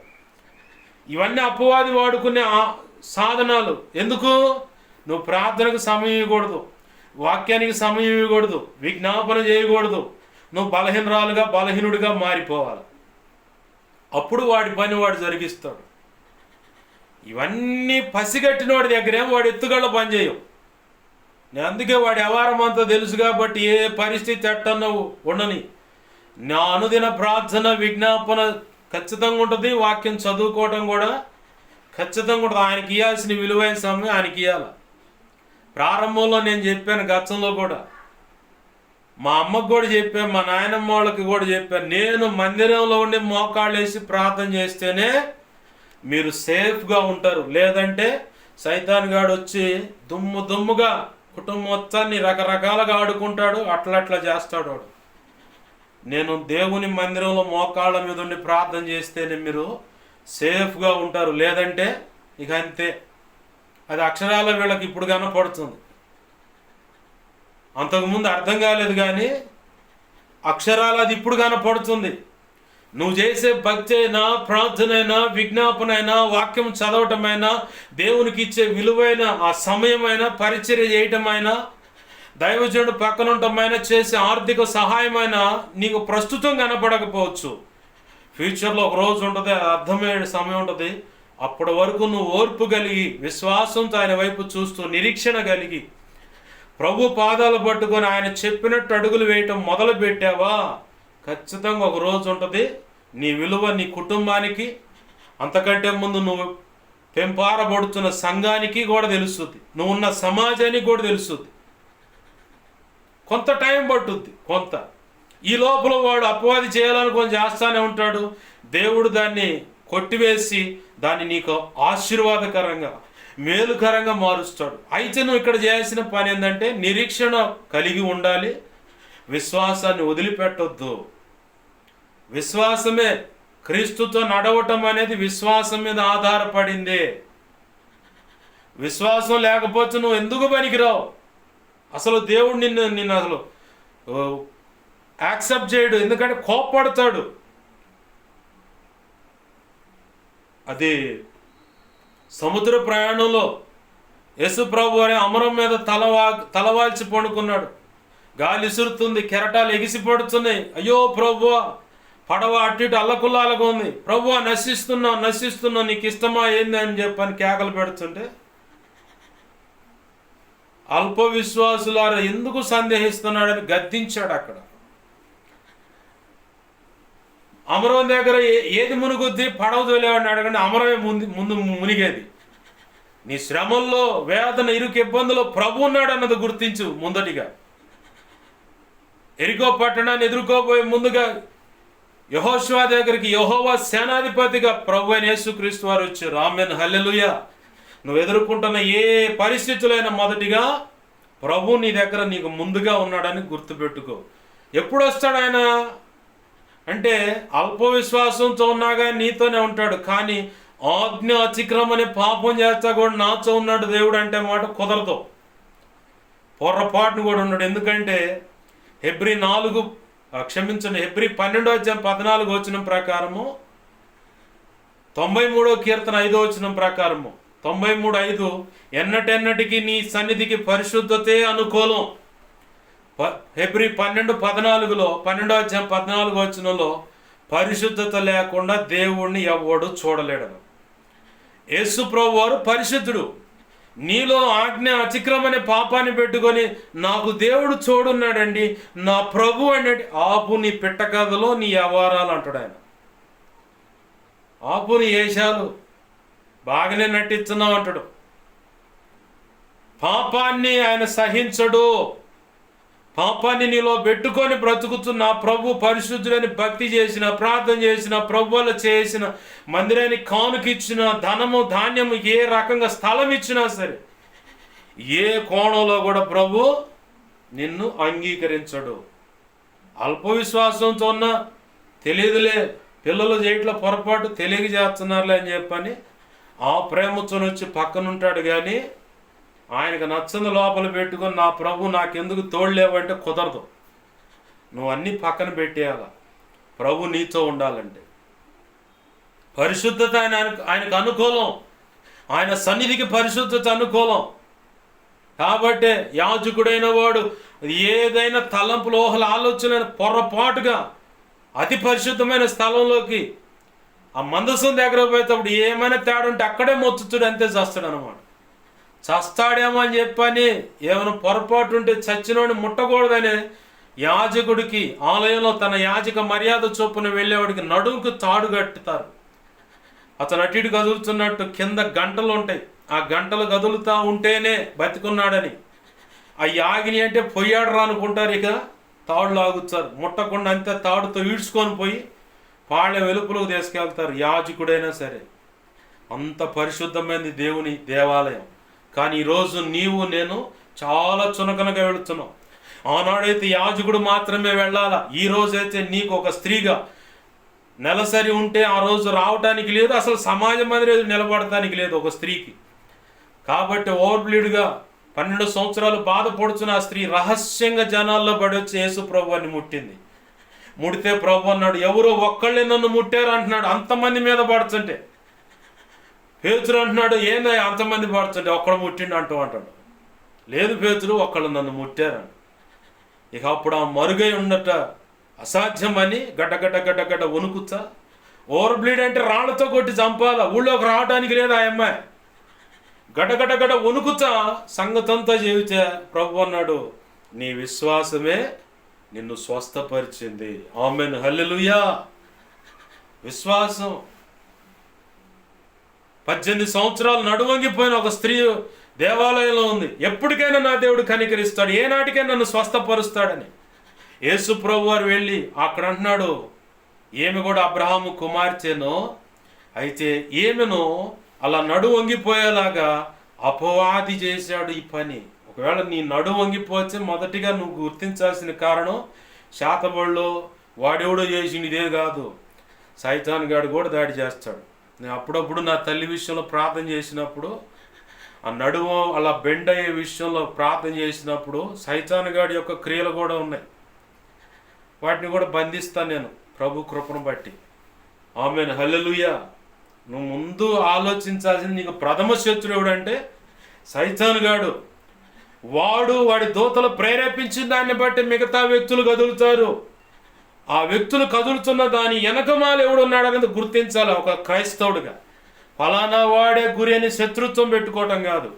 ఆ వ్యక్తి వెనకాలండి పనిచేస్తున్న వాడెవడు, ఏ కారణాన్ని బట్టి పనిచేస్తున్నాడు, ఏ కోణంలో దేవుని పని జడగొడతానికి పనిచేస్తున్నాడు, ఏ రీతిగా నాకు నష్టం కలిగించాలని వాడు పనిచేస్తున్నాడు, ఆ వ్యక్తులను వాడే విషయాన్ని నువ్వు మధ్యలో పెట్టుకొని దేవుని పాదాలు పట్టుకొని ప్రార్థన చేసి దేవుడికి అప్పచెప్తే ఆయన వస్తాడు లైన్లోకి. ఎందుకంటే శోధింపబడుతున్న వారికి తప్పించుకునే మార్గం చూపించే దేవుడై ఉన్నాడు యేసయ్య. ఆమేన్, హల్లెలూయా. నువ్వు విశ్వాసములో ఇంకా ఏం చెప్తాను, అనేక సంగతులు ఉన్నాయి. మెట్టుకి ఇప్పటికైతే ఇంతవడికి చాలు. ప్రభు చిత్తమైతే మరో పర్యాయము మిగతా సంగతులు ప్రభు చిత్తంలో ఏంది ప్రభువే అందిస్తాడు. దేవుని పాదాలు పట్టుకుందాం అండి. దేవుణ్ణి అడుగుదాం, ప్రభువా విశ్వాసంలో నేను బలపడాలయ్యా, విశ్వాసం కలిగి నేను ఉండాలయ్యా. ఆ అవిశ్వాసుల జాబితా కాదు, ప్రభు నిర్ణయించినటువంటి ఈ హెబ్రీ 11 చివరి వచనాల్లో మనము లేకుండా విశ్వాసుల జాబితా సంపూర్ణం కాదని ఉంది. కాబట్టి ఆ విశ్వాసుల యొక్క ఇక్కడ హెబ్రీ పత్రిక 11 రాసిన విశ్వాసుల యొక్క వీరుల జాబితాలో నేను కూడా ఉండాలయ్యా, నాకు సహాయం చేయి ప్రభు అంటూ దేవుని పాదాలు పట్టుకుందాం. సమయం ఉండగానే బాప్తీసు అనుభవంలోకి రా. సమయం ఉండగానే ప్రభు నీకు ఇచ్చిన అవకాశం ఉండగానే పొరపాట్లు ఉంటే దిద్దుకొని ఆయన పాదాలు పట్టుకొని క్షమాపణ అడుగు. ఖచ్చితంగా నా ప్రభు కృపనిస్తాడు నీకు, ఆయన ఖచ్చితంగా కృపనిస్తాడు. రండి ప్రార్థన చేసుకుందాం. విశ్వాసము కలిగి ఏది నువ్వు సాధించాలన్న విశ్వాసమే. చాలా సంగతులను చెప్పడానికి సవిస్తారమైన ప్రసంగం ఇది, కానీ అంత తీసుకునేటువంటి పరిస్థితి లేదు కాబట్టి ప్రభు ఇంతవరకు ముగిస్తూ ఉన్నాడు. దేవుని పాదాలు పట్టుకుని ప్రార్థన చేద్దాం. రండి ప్రార్థన చేద్దాం. ప్రేమగల మా తండ్రి, నీకు వందనాలు, కృతజ్ఞతాస్తుతులు మా ప్రభువా. అయా విశ్వాసము కలిగి ఉన్నట్టే నీకు ఇష్టమని విశ్వాస వీరుల యొక్క జాబితాలో మేమంటూ లేకపోతే అది సంపూర్ణం కాదని ఈరోజు సెలవిస్తున్నాం. ఏది పొందాలన్న విశ్వాసమే. మేము బ్రతికున్నామంటే విశ్వాసమే. మేము ప్రార్థన చేస్తున్న దానికి సమాధానం వస్తుంది అనుకుంటే విశ్వాసమే. అది గనుక లేదంటే ఏమీ లేదయ్యా. కనికరించి నీ కృపచేత నీ కార్యములు జరిగించి సహాయం చేయమని బతిమలాడుచున్నాను. ఎంతమంది నీ బిడ్డలు ఈ వాక్యం విని దేవా నీ కృప కలిగి అయ్యా దిద్దుకుంటున్నారో, నీ పాదాలు పట్టుకుంటున్నారో, బాప్తీసు అనుభవంలోకి రావాలని తీర్మానంకి వచ్చారు. బాప్తీసం పొందిన తర్వాత తప్పటడుగులుంటే, పొరపాట్లు, ఆజ్ఞాతిక్రమాలుంటే దిద్దుకోవటానికి ఇష్టపడి ఆ చెడును విసర్జించి నీ రక్తాన్ని ఆశ్రయించి నిన్ను ఘనపరచాలని, 10 మందిలో గౌరవం ఇవ్వాలని, ఒకప్పుడైతే అలా చేశానయ్యా దేవుడు కనికరించాడు వదిలేశానని సాక్ష్యం ఇచ్చేలాగా ఎంతమంది ఒక తీర్మానానికి వచ్చారు. దేవా బిడ్డలను ఆశీర్వదించండి. లేదు ఈ మాటలు విన్నా తర్వాత కూడా వారి హృదయాలు ఇంకా కఠినపరుచుకున్నారా, వారి అంతము సమీపంగా ఉందని నేను విశ్వసిస్తున్నాను. దేవా ఆ భయంకరమైన ఆ ఉగ్రతలో వారు పడకుండా, వారి కుటుంబం పడకుండా నీ చిత్తమైతే తప్పించమని బతిమలాడుతున్నాను. నీ వాక్యాన్ని హెచ్చించుకుంటున్నా, నీ నామాన్ని గనపరుచుకుంటున్నా. వాక్యం విన్న తర్వాత నీ పిల్లలు నీ పాదాలు పట్టుకుని ప్రార్థిస్తుండగా అద్భుతం కార్యం జరిగించమని బతిమలాడుతున్నా. సహాయం చేయండి, నీ చిత్తం నెరవేర్చని, నువ్వు మాత్రం మహిమ పొందమని. 2 తిమోతి 1:12 ప్రకారం నన్ను మమ్మల్ని చేతులకు అప్పచెప్పుకుంటూ అయా కలలో నిద్రలో దర్శనం స్వప్నాల్లో నాకు మాకు మా మీద ఇంకెవరికైనా చూపించబడే సమస్త కీడు శోధన యేసునామములో బంధిస్తున్నా. నాకు మాకు మా మీద ఇంకెవరికైనా కలలో నిద్రలో దర్శనం స్వప్నాలు చూపించబడి సమస్త మంచి కళ్ళు మంచి దర్శనం మంచి స్వప్నం నిద్రలో చూసి సమస్త మంచి యేసునామం త్వరపెట్టే జరుగునుగాక నెరవేర్చబడునుగా. అయా మా సంగతి దైవజనుడు తెలియ ప్రార్థన చేయమని, దైవజనుడి ద్వారా మా సంగతి తెలియపరచమని, మా కోసం ప్రార్థించండి అని ఆ రీతిలో అడుగుతున్న ప్రతి ఒక్కరు అవసరం యేసునామం తెచ్చబడునుగా. సంఘ అవసరతలు సహాయం చేయండి. పుస్తక రచన విషయంలో కృప దయచేయండి. పాటల రచన విషయంలో కృప దయచేయండి. కావాల్సిన ధనమోత్సవం సహాయం చేయండి. ఆది సోమ మంగళవారం జరిగే కోటాలు ఆశీర్వాదకరంగా జరిగించండి. కావాల్సిన ఆర్థిక సొత్తు యావత్తు దయచేయండి. పొట్టి చేతులతో ఎదుటున్నాం ప్రభువా, సహాయం చేయండి. నీ చిత్తమే నెరవేర్చి నీ నామాన్ని గనపరుచుకోమని వాక్యం ద్వారా నాతో మాతో అందరితో మాట్లాడి కృతజ్ఞతాస్తుతులు చెల్లిస్తూ యేసయ్య నామంలోనే ప్రార్థించి సమస్తం పొందుకొని నీ కృపాస్తాలకు నన్ను మమ్మల్ని అప్పచెబుతూ సంఘ బిడ్డలందరినీ దీవించండి. వారు చేస్తున్న పనులు, ఉద్యోగాలు, పిల్లల చదువులు అన్ని విషయాలు చూడు. ఈ సమాజాన్ని రక్షించని, పసివారిని పెద్దల వరకు అందరిని దీవించని, పనులు చదువులు అన్నింటిలో తోడండి, నడిపించు. నువ్వు మాత్రం మహిమ పొందమని యేసయ్య నామంలోనే ప్రార్థించి సమస్తం పొందుకొని కృతజ్ఞతాస్తుతులు చెల్లించి నీ కృపాస్తాలకు అప్పచెప్పుకుని మహింపరుచుకుంటున్నాం మా తండ్రి. ఆమేన్. ఇప్పుడు మన తండ్రి అయిన దేవుని ప్రేమయు ఆయన ప్రియకుమారుడైన యేసుక్రీస్తు వారి కృపయు పరిశుద్ధాత్మ దేవుని అన్యోన్య సహాయ సహవాసము సమకూడిన ప్రార్థనలు ఏకీభిస్తున్న ముందు ఏకీభించబోతున్న అలాగనే సార్వత్రిక సంఘంలో ఉన్న సకల పరిశుద్ధులకు, సంఘ బిడలకు, పరిచర్యకు నిత్యత్వము చేరు పర్యంతం వస్తుంది. ఆ కాలం చూడని నడిపించునుగాక. ఆమేన్. యేసు రక్తమునకే ప్రవేశ రక్తమునకే ప్రవేశనామ సంపూర్ణమైన విజయం కలిగినక. ఆమేన్. అపవాది వాడి దూతలు చీకటి అంధకార శక్తులు అవి ఎంత ప్రమాదంగా మాదిరి అవేవైనా వాటన్నిటికీ అనంతనాశనం, సర్వనాశనం, నిత్యనాశనం కలుగును గాక. ఆమేన్. యుద్ధం యెహోవాది. యేసు రక్తమునకే జయము జయము జయము. ఆమేన్. హల్లెలూయా హల్లెలూయా హల్లెలూయా. ఆ విగ్రహాలు కానీ మాంత్రిక శక్తులు వాటిని ఆశ్రయించిన వారందరూ అవి చేస్తున్నావు, నీ చేతులకు అప్పచెబుతుంది. నువ్వే చూసుకోమని యెహోవా ఈరే యేసు నామములో ప్రార్థించి సమస్తం పొందుకున్నాం మా తండ్రి. ఆమేన్ ఆమేన్ ఆమేన్. అందరికీ వందనాలు. ప్రభు యొక్క మహా ఉచిత కృప మనందరికీ తోడే నడిపించునుగాక. ఆమేన్.